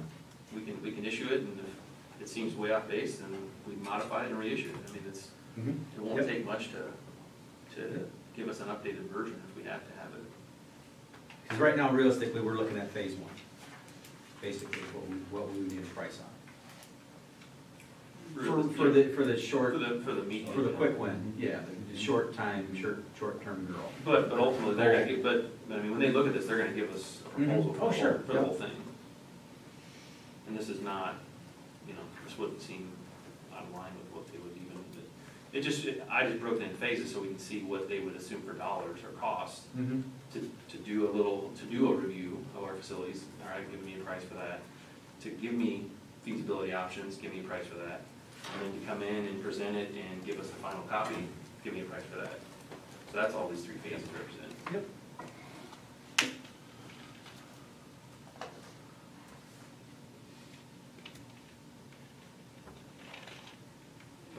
But I will take the challenge to see what we can pull out. And Dan, if you've got anything specifically that you see that are, okay, this seems excessive, we don't need this, you know, maybe highlight that. But I mean, I think and that's phase 1, you know, analysis of prime building areas. I mean, that's something that, because that's based on what we think we maybe would want to do projects. So tell me, is there any major concerns with dropping a building right there? You know, that kind of stuff.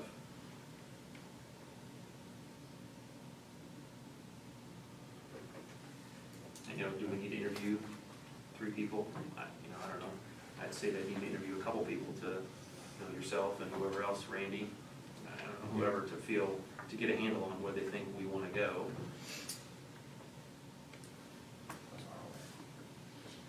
Rough order of magnitude. Wrong. Because with each one of those options, I wanted to give me some rough order pricing on what that would, you know, what's it gonna cost.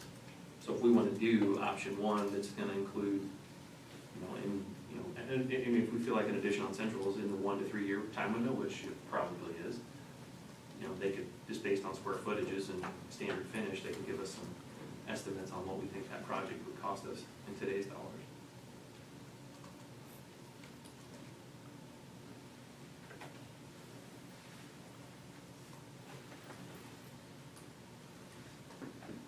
I'm gonna reread this again, Keith, and I'll give you some of my just 2 cents worth. No, it's totally fine, and that's what I'm, and that's the example, because it's, No, and Dan, I mean, don't worry, Dan, I mean, I'm not trying to be defensive, I probably am, but if you've got stuff that you think is over the top, then let's talk about it, because again, the whole point is not to go spend a bunch of money, because that's not what I'm not advocating that. But again, I don't wanna also just pick a path and say, this is the project we're gonna do, when we maybe should do that and half of another one at the same time, just based on what our demographic data looks like.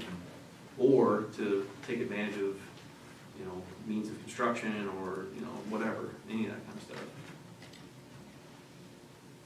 And that's what I would expect a professional engineering organization to build could give us guidance on. So we'll bring this back next month? That's fine. yeah, I'll just look at it. Okay, I'll have some time in the car, and I'll re-look at it and just give Keith. Because it won't take much to pare down, I mean, it was, Yeah. making changes is no big deal, that Yeah. doesn't take long. It's just, if you see areas that you think are too much, then let's pare it back a little bit. But again, in the end, if we get a proposal that seems ridiculous, then we go back to them all and say, Yeah. okay, we're Yep. we're order of magnitude off on cost, so Yep. what do we need to do to, and that's a quick conversation, I could have a name of firms, I mean, that's not. Sure. Yep. You know, that's, they're more than happy to spend the time if they want to do the project. Yeah. Diane? Dave, any comments? No, I'm on Keith's side on this one.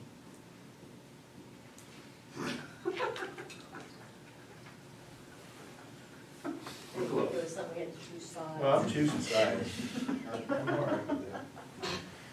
So let's come back, everybody read it, give Keith their feedback, whatever. So I move to table the architectural selection process to next meeting. Well, I should second that since I'm on this side. I'm on Keith's side too, Mr. Potter. Diana Swiss.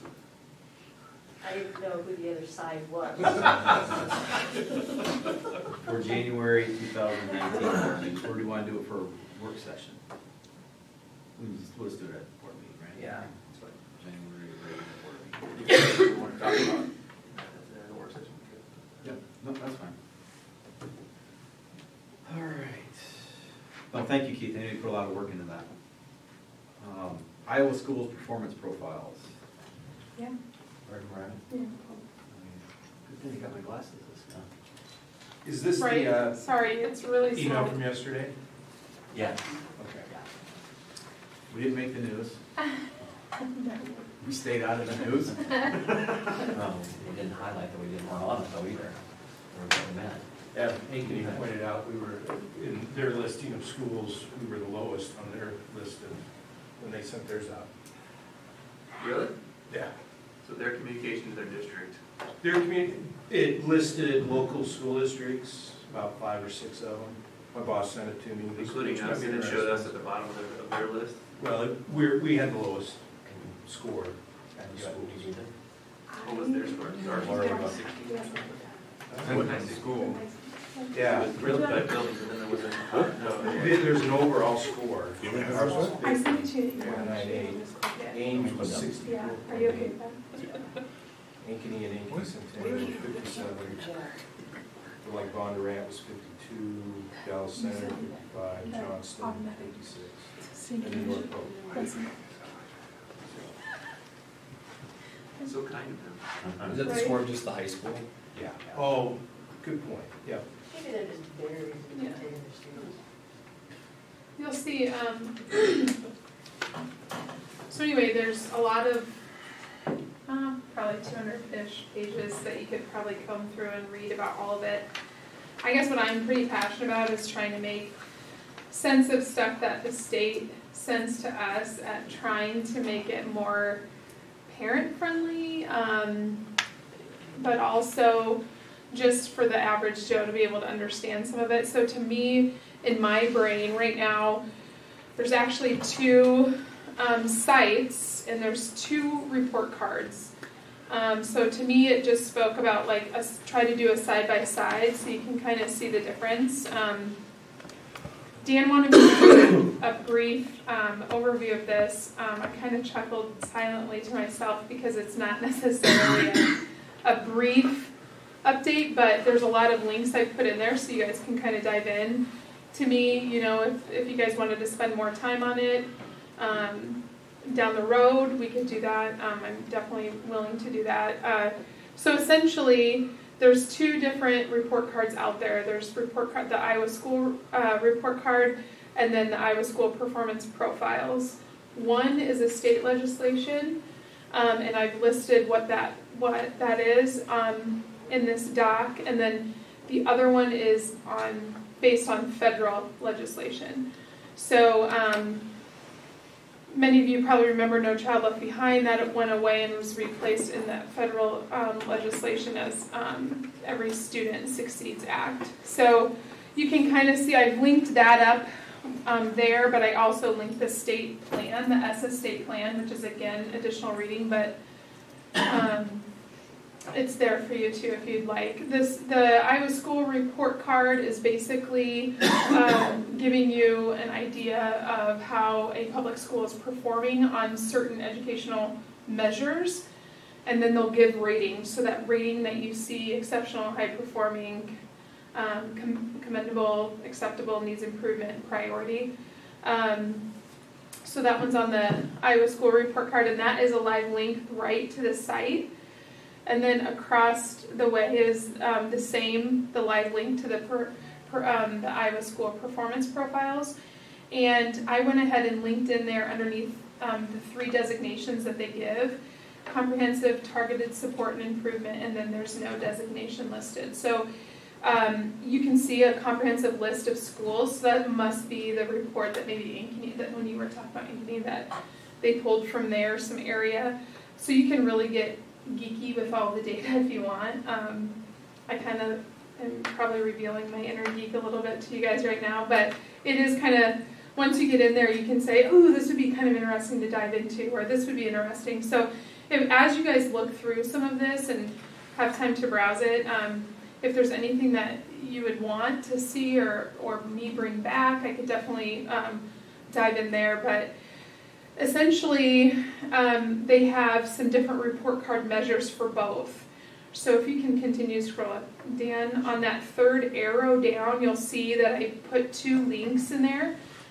So I essentially took out, some of these quick guides that aren't really so quick, or some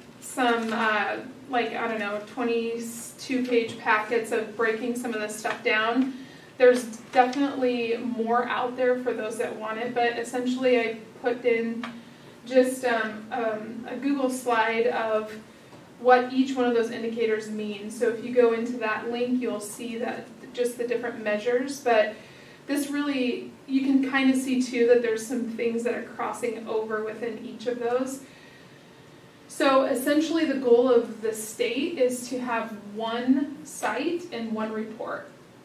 Probably by next year, or they say next year. So right now we have the 2, but the intent and the plan is to roll those into one site and one report. So they told us this last curriculum network that should happen 2019. So if you can continue down on the report,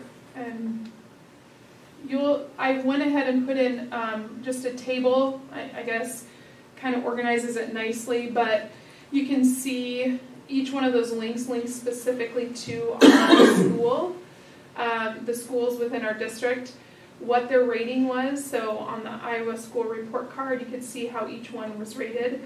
And then I emailed our AEA and wanted to know how many total high schools are in our state, how many total middle schools are in our state. To give you, so do you want to click on like North Polk High School? Like pull their report card up, or any on the yep, on the left side, yeah. When you see that pop up, you'll see what our percentage rank was, like what our rank was. You can kind of see some areas where maybe we scored a little bit lower in, so it'll give you like a bar graph of that. But then off to all the way to the left, you see the vertical bar graphs going up. Gives you a percentage, so only 8% of those 8% of high schools in our state got high-performing rank. And then I kind of drilled down to give you an indication of actually how many schools out of how many in the state, if you go back to that other. What would cause us to go down? Well, and see, that's a great question, because I tweeted some of those out when I was at the Curriculum Network, and surprisingly, the best way I feel to get somebody at the Department of Ed to respond to you is that they'll respond to you of a tweet versus an email. Like an email, it seems like snail mail. But they got back to me. They haven't really broken down. If we went down a percentage point, I think you can drill into that. But that was the exact same thing I was thinking as I was looking at some of our scores, is how do they determine that we go down a point, and what is the factor of that? Because wasn't middle school exceeds before? A couple of years, 2 years ago were exceptional. Or that's what I meant. Yeah. Dan, go back to our high school, Yeah. and look at the college and career A rate. lot of ours came down to subgroups, and then like college career rate growth, some of that stuff. Yeah. Click on that. For expanded details, yeah. That kind of is bad. So really, it'll kind of give you where we're at, and it'll show you kind of how they came up with that. So it'll give you an extra breakdown of how they figure that score out. Yeah, that's coming off based how they scored on the Iowa assessments. Mm-hmm. But this isn't. Iowa assessments or ACTs or what? No. Iowa assessments. Iowa assessments. Mm-hmm. This isn't the stuff that came out this week. That's Nope, the this other is stuff. last year from Missouri report card from last year, right? Yeah, the 17th. Yeah. So I struggle with how accurate this kind of data is coming out of Iowa assessments. Yeah, 'cause Well- if you compare the two, we're Fake below average Yeah. on the one test, and we are or high performing in the other one. Right. So what But we when need we to nail had that down. math thing, the other board meeting, ACT? yeah, we were low. We were low. We were low in math. And how are we on the Iowa assessments? Our math, let's see, proficiency. Because if they're just looking at math and reading, On the new way of doing things? Because this isn't the one they're using. I mean, we're. it says it, well, I'm just reading, it says it combines reading and math. Mm-hmm. James, remember the ACT scores? Nice. Yeah. We were low in math.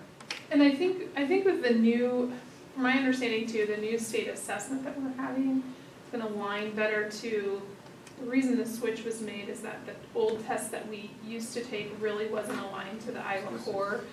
And this test, they're supposed to be aligned to the core. So the one that you just jumped over to is actually our performance profiles for the students, and you can kind of see if you hover over those black dots, that's where the state average. So right here, Diane, we're 85.92% proficient in math. Mm-hmm. So, yeah, what I brought up earlier was one of the things when I looked at this when it came out was, okay, so we score low because we're lower in participation rate. But no, look at our growth math, Right. whatever that means. But an easy fix is making sure everyone takes the test. I guess what I don't want to do, and I don't think we are, but I don't want to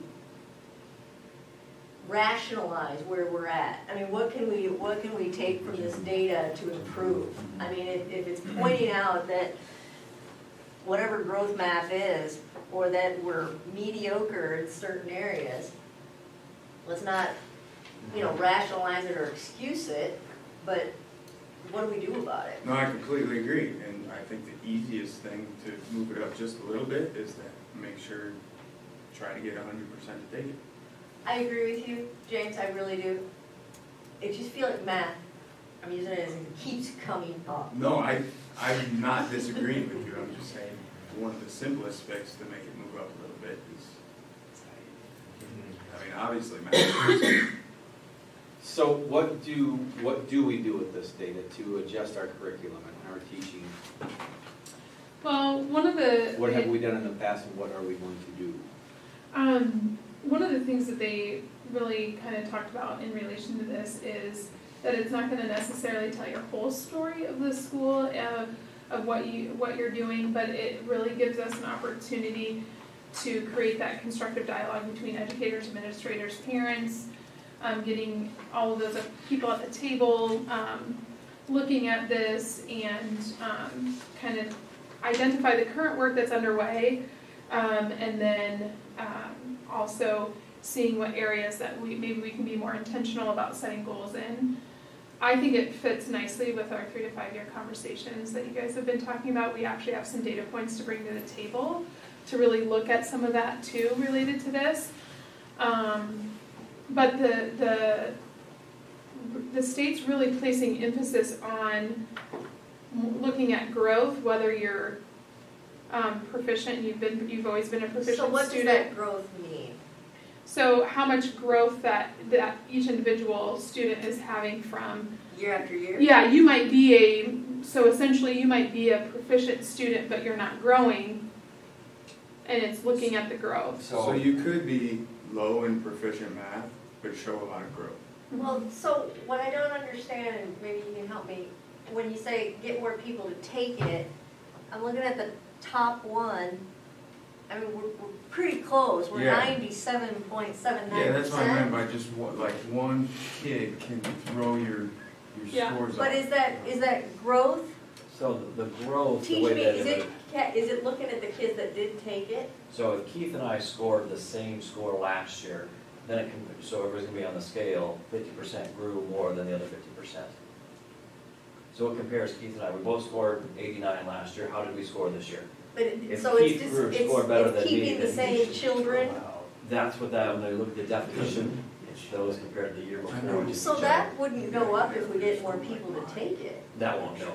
And that's our, And if you look, if. they're not progressing, If you is look what at that's telling me. 50% of this, they could be growing. No, I mean, if you're at 95%, you score 95% again, you didn't grow. Right, that's. But you're still extremely high, and if you look at our, if you look Right, but at. okay, if I'm just looking at this like I am, and I'm sorry to be devil's advocate here, but, okay, proficient in math, we're at 85% proficient in math. But growth, we're way low.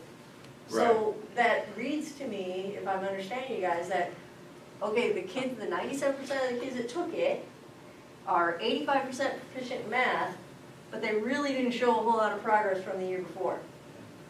That's what I'm reading. So it's like we're getting them to a certain point, and then it almost reads to me like we're stalling. Somebody tell me if I'm wrong. When I've read these before, like when you see a school that's like at 95%, their growth is always low because it's hard to grow past already. Like, Sure, but if we, and I would love that if we were 95%. Right. But we're not. I get you. But I think sometimes the growth bar goes way up when you have less that are proficient. So you want a bunch of underperformers and then really rock it the next year. Right. Following year. Actually, that's how some schools have scored higher, it's from their subgroups of students with IEP or free and reduced lunch. If those students really grow compared to the gen ed, then you can really raise in some of those categories. But I'm not totally positive on the growth math, growth reading, because when you click on it, it goes into, the first thing that comes up is reading growth. Dan, if you click on one of them, it comes up as, and if you scroll down. So right here, describe the student's growth compared to other students with similar prior test scores in academic. Also demonstrate the student's growth and academic progress even if she is not yet meeting proficiency benchmark like James talked about. Yours didn't, Bob. So Like it would be interesting to compare high school and middle school. Like if you looked at math. Are you trying to pull up? Yeah, like mine pulls up, the first thing it says reading growth and mathematics growth, it pulls up as low socioeconomic status, which is free and reduced lunch. which So- we had That, you're pulling up your building data? Yeah. We might not have the numbers at the high a school. small that's probably why. population. It was Yeah. 30+ students Yeah. that would be that they're comparing to our other students. I mean, I don't know how Right. they, my Well, problem is I I'm don't know just- how they calculate. I'm it. just jumping around here, but, you know, it's kind of interesting that middle school used to be an exceptional, okay? So, you know, if I were to draw conclusions, I could think, okay, middle school got these kids up to a level of math where they were proficient, and now we're stalling in high school.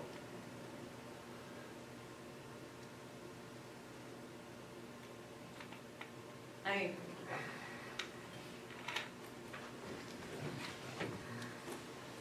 So bottom line, what are we doing? What are we doing different? What are we gonna do different?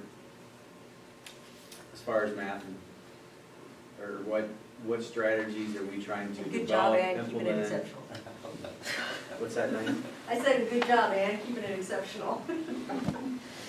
And that's where you start pulling your academic interventionists that you have in your buildings. But this isn't the only score you use. You've got FAST data, which goes on all the time for reading for the elementary. John, you use MAP, which you take 2 or 3 times a year. Are you doing it this year? Yep. 3 Take times? 2. Taking it 2 because of the testing window? Looking and make sure it's just a one-time test, that it's both. But you've got, I mean, talk about your academic support you got going on with Gianna Harmeyer pulling in. You guys you've got Heather, you've got Kristen, looking at all your other people you pull, and you got pulling those people out, working with students who need that extra help and pushing in. Yeah, we've really talked a lot about with, as we get this data table going, is trying to get tier 3 interventions, and those are really challenging to get into the day, but trying to get the kids that aren't growing, you know. But tier 3 intervention, you're usually working with a kid that's non-proficient to try and get to proficient than a kid that's 95 and went to 94 and didn't grow in math, but is still one of our ELP kids. You know, we're still trying to provide a strong core, but that's where some of those numbers can be a little deceitful. I think it was a 6th grade class that came in, there were over 50, 60 kids that were in the high. I mean, they scored 90 percentile or above. That's really good. That's really good. I mean, so some of them we're not struggling with non-proficient kids. We are in areas, but we're trying to make sure they continue to grow at a high level. All the When do time. your math teams look at this data, John? Your This? assessment data, yeah. We haven't looked at it yet, not this report. No, but from last year. Oh, from last year, we always look at it when we get it back. When we get it back. Kind of like what levels, but we don't ever break it down into subgroups and different things, but that's what Yeah, it's probably- our at-risk team is gonna start Start doing with that more of like Yeah.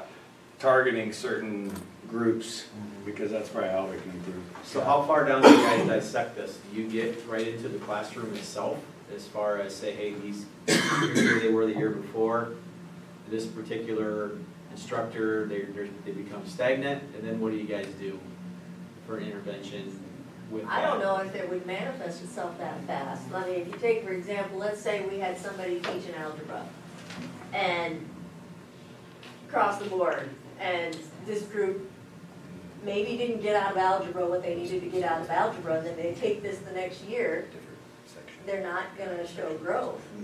I mean, but it could be across the board. I mean, whoever, I don't know. I just think it could take even a year or two to show up. I mean, if you ruin the foundation with, I'm just using algebra as an example. If you use algebra as an example, Algebra 2 is going to struggle if you don't understand algebra, Trig's going to struggle, everything's going to struggle if you don't understand algebra. And I think some of our subgroups too, and I was just asking about how we put kids on a math track here. But like my subgroups, when I started digging into data up north, some of my kids never got to those higher level math classes, so they're never going to do well on this Iowa assessment because they haven't had that skill taught or haven't been in that classroom yet. So not that we dumb it down for them, but I think the state's really pushing what are those ambitious goals for those kids in that subgroup and trying to get them through the math track a little bit faster because that's a statewide issue. And there's. So let me go with that, in the assessment, do we have particular subspecies, or not subspecies, is a lack of a different, is the wrong term, of math that we're struggling in. Like say they're struggling in algebra, struggling in Yeah, can we trigonometry. dissect, are they struggling in geometry, or are they You can struggling in dissect the algebra? test and look at which, out of my Have we done subgroups that? of all my IEPs, look, what question are we not answering, or we not? Have we done that? I have not done that here, no. I did it in elementary. Do we know where we're struggling at? Do we? I think With the new test too, I mean, we're gonna have to really look at those questions. Where do they match up with the core and what classes are being offered with our students? And then where is that gap that we see across the board? This question, we're not answering this question correctly. Where is it with our classes? Why are we not getting that to the kids in the right amount of time? I think those will be good questions once this test comes out to really kind of dig into that. But can we do that now though? Can we Yeah, look yeah. at? I think some of our processes that we're starting, especially with essential standards, I mean, just taking that down to that level, what do we want our students to know and be able to do? When we're developing those, we have a sound curriculum, but is our curriculum attached to the core in the proper scope and sequence, and do we have the right tools to make sure that, because right now, we're doing a lot, we're teaching, probably over-teaching, and we're not drilling down and honing in on the essentials as well as we could be. And I don't want you teaching to the test, Right. just to make us Right. look good, but we've got to be able to figure out somewhere along the line, hey, we are really weak in this particular strain of math. In the old test, they had that item analysis we used to go through. Will there be an item analysis? Because then it broke it down into those, what you're talking Well, about. my question is, are we doing that? If so, why not? There, When do you people look at item analysis? What I don't wanna do is When the exactly what results come Joe back. just said, though, I don't wanna Yeah. teach to the test. No. I want our children to be able to go in and take the ACTs or the SATs or this or whatever with a strong foundational overall knowledge. And it goes back to our goal, college and career ready. yes. And if they're missing that one segment, it's going to be building blocks. You have this to get here. And it's very interesting with the clearinghouse data as well, that will show how many kids from North Polk had to take remedial math class in college. So we can really dig into that and see, who are those kiddos, what subgroups were they part of, and how did that happen. So that's a good data that we can also pull in. And I think PLC is the vehicle to get there because they're talking about the students that aren't growing, they're talking about the students that aren't maybe meeting the standard and where they need to be. And so that is the vehicle, I think, to really have insanely clear conversations about student data and the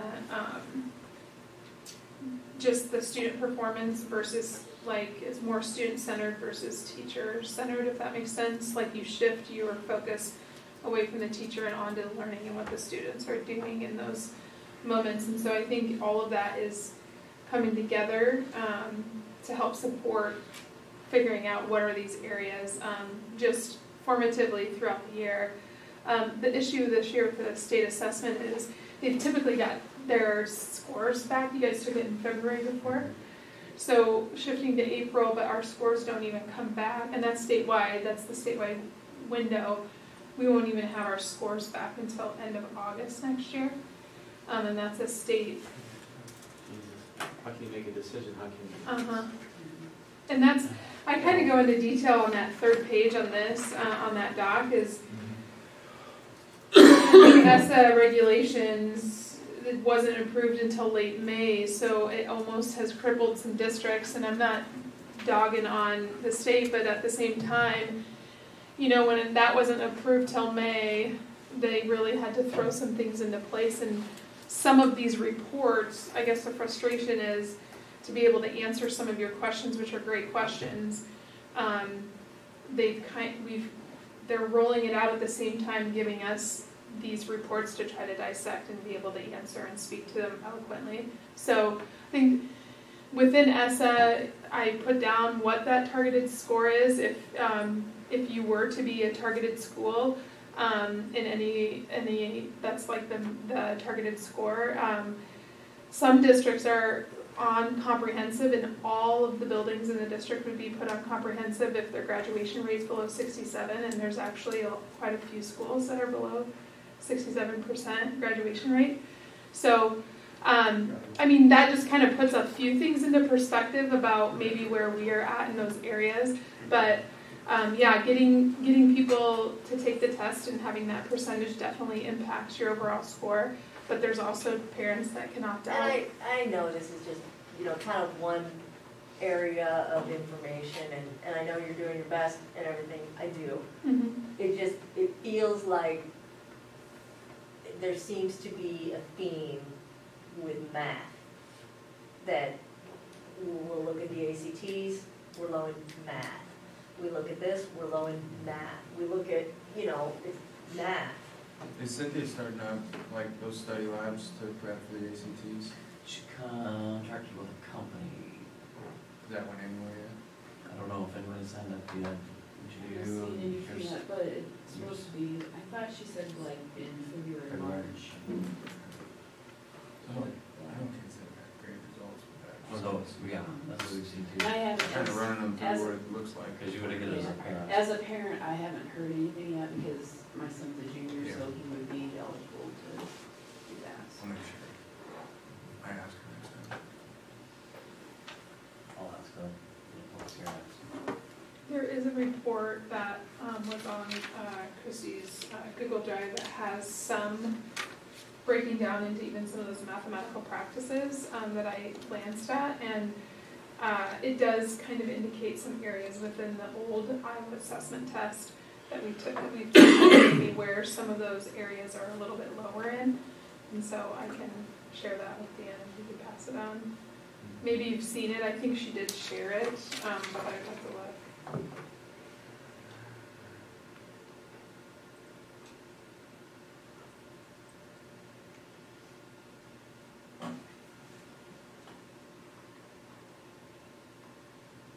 What was interesting at Curriculum Network, there were schools that were exceptional schools, and there were schools that were high-performing schools on one report card, and they were getting a little heated with some of their questions because on the performance profiles, they had subgroups where now they have to do a 3-year improvement plan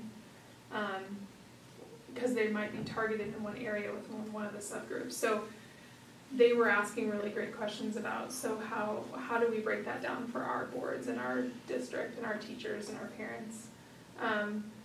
And I do think it's, some of the timing has been unfortunate, but districts are trying to. Wouldn't that be good though, even if you are exceptional, to know the targeted areas you still need to work on though? Yes. Very much so. Definitely.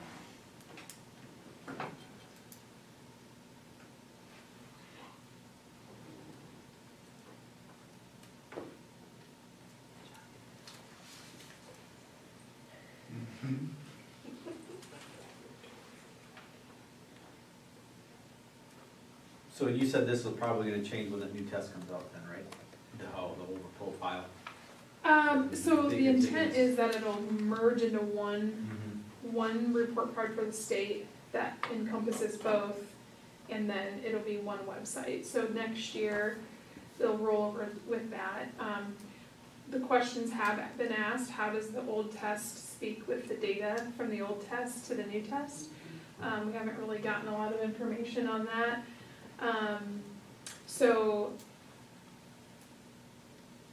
we might have totally new reports to dissect and try to get through in August that I think they're going to show some correlation between the two, but it'll be interesting to see what does that do to impact your scores. And I guess the conversation is that this one's supposed to be more aligned to the test, and our old test was kind of a crappy test because it wasn't aligned to our standards. So then what does that do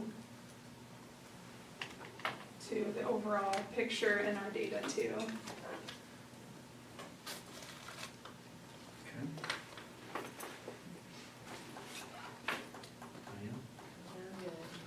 I just don't want our kids to get to college, take their first stats class or physics class, sit there and spend inordinate amounts of time with a tutor.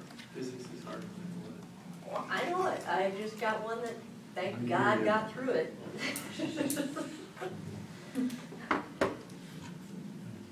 That's why I used it as an example.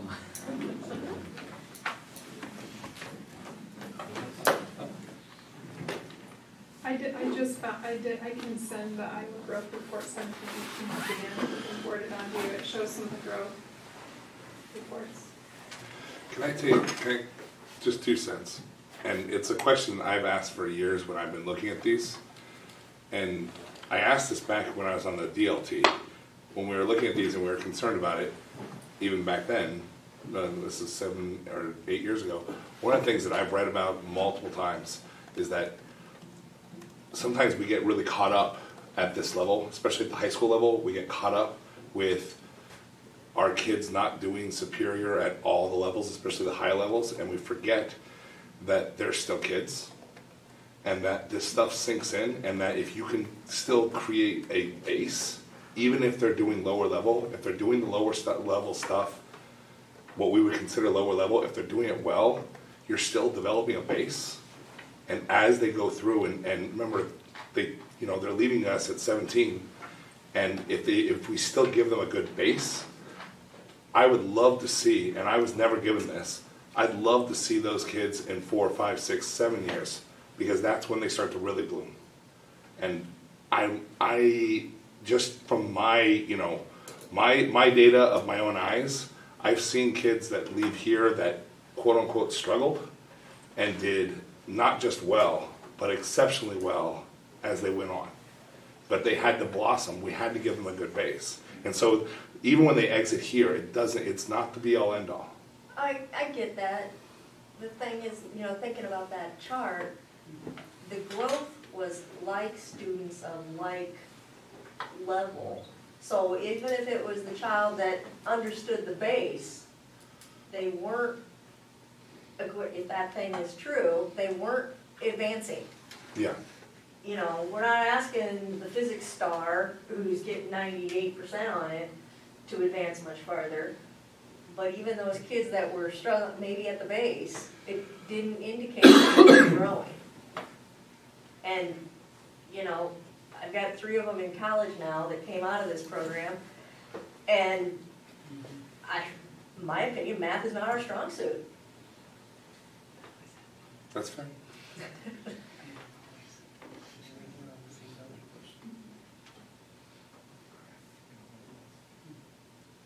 keep getting thrown every time I look your way. And With 2 all of the them have to take mistletoe. business.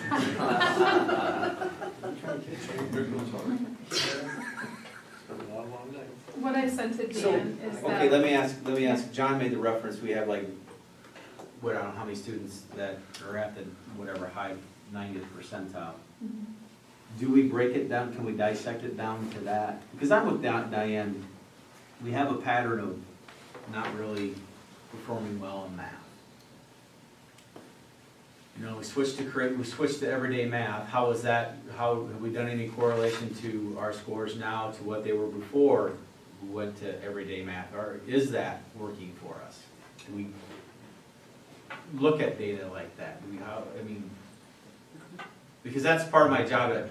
How do we correlate? How can we predict who's going to have a loss? And this is kind of getting into the data part of it all, And so, what type of other correlations are we, do we look at?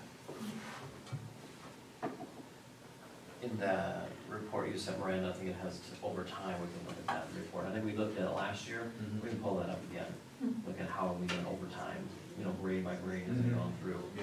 I'm just curious to see if it's working for us. If it's not working for us, if we stayed stagnant, then either we're not using it correct, either there's got to be a disconnect someplace, to try to really figure out and analyze this. I can look at AMAT, the AMAT test that they do at the elementary. And I'm not lobbing shots at our instructors or anything like that. Yeah. But I'm just reaching for solutions to see, Right. to figure out if EDM is working for us, if it's not. Morgan, what do you think? Is it working? Holistically, at the elementary level, I can't fault everyday math. Mm-hmm. I think, as I talked to instructors here, just when I learned how to teach everyday math with Julie at Waukee, we were bracing for impact because we're implementing something new.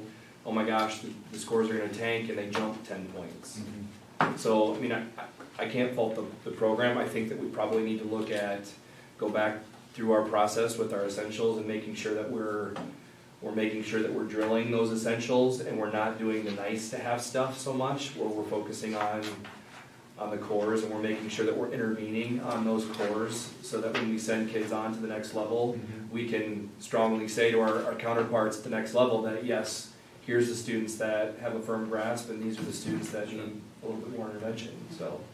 No, we got some great teachers. No, that's not what I'm saying at all. I'm just trying to figure out if there's a correlation of some way that we can find out what's tripping us up. I think it would be good. I mean, I think you gotta figure out too what you wanna look at. If you wanna look at just proficiency. I pulled up a report here, looking at class of 2008. 7th grade, they were 74% proficient. In the middle school, our average was 95. So I definitely think some of the things that we've done is really improved our proficiency. Yeah. But yes, we do need to hone down in like why aren't some of our kids improving? Growing. Yeah, growing. Because if they are at 85, that's good. But we should be getting them high, you know. Because I would venture to guess that if we could have just held steady on the growth and hit the state average, that we would have had a higher score. I mean, the growth in both the reading and the math were probably what drug us way down. And I think just hearing guess, I think we're trying to make a lot of guesses or assumptions when we really don't know clearly what it's telling us. Because we haven't really gotten, or have we, and I just haven't gotten them, clear explanations of this new ESSA, you know, what the criteria Like are.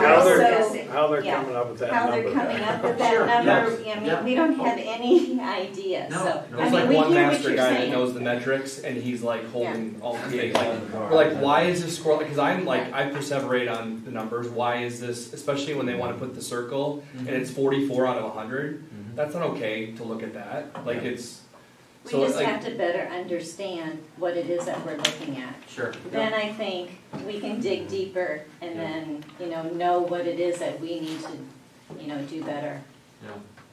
So because this, I pulled it up when you said the email up, and I remember seeing some of those like. yeah, it's not good. Because I didn't look at other school friends. Whoa. Yeah. Should that be, Yeah. So, do we want to once we learn a little more, should we communicate that back to the rest of the district too on Absolutely. what some of this stuff means and how these things are calculated? I don't know, obviously we're not going to give them a manual, but if there's a high level few bullets to help parents maybe feel better about. But then I went and looked at other districts and saw, okay, well, Yeah, blood pressure went down a little bit. a little bit, but I was shocked because I saw that. Why did it stop? Why did it keep going? Reload. Yeah. Anything else? Thank you. Like I said, I'm not ripping on or anything. I'm just, going to Diane's. It's math. But Well, I've been on the board for 12 years, and it's always been math. I mean, and I think it's probably a very tough area, subject, to hone in on, but it's the theme.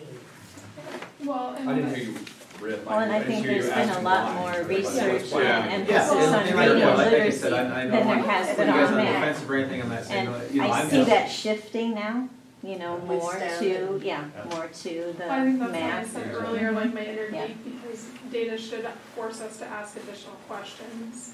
And that's essentially what you guys were doing, is just asking additional questions, and we should be like, what does that mean? Or I want to dive deeper into this, and so relying on help, like we were meeting with AEA tomorrow, Stacy Bulmer, and just asking additional questions too. So I was writing some of those down to just see what else we can dive into or what else is out there to answer To some of Ann's those. point, how many million have we stuck into the Iowa Reading Research Center, but we don't have an Iowa Math Research Center.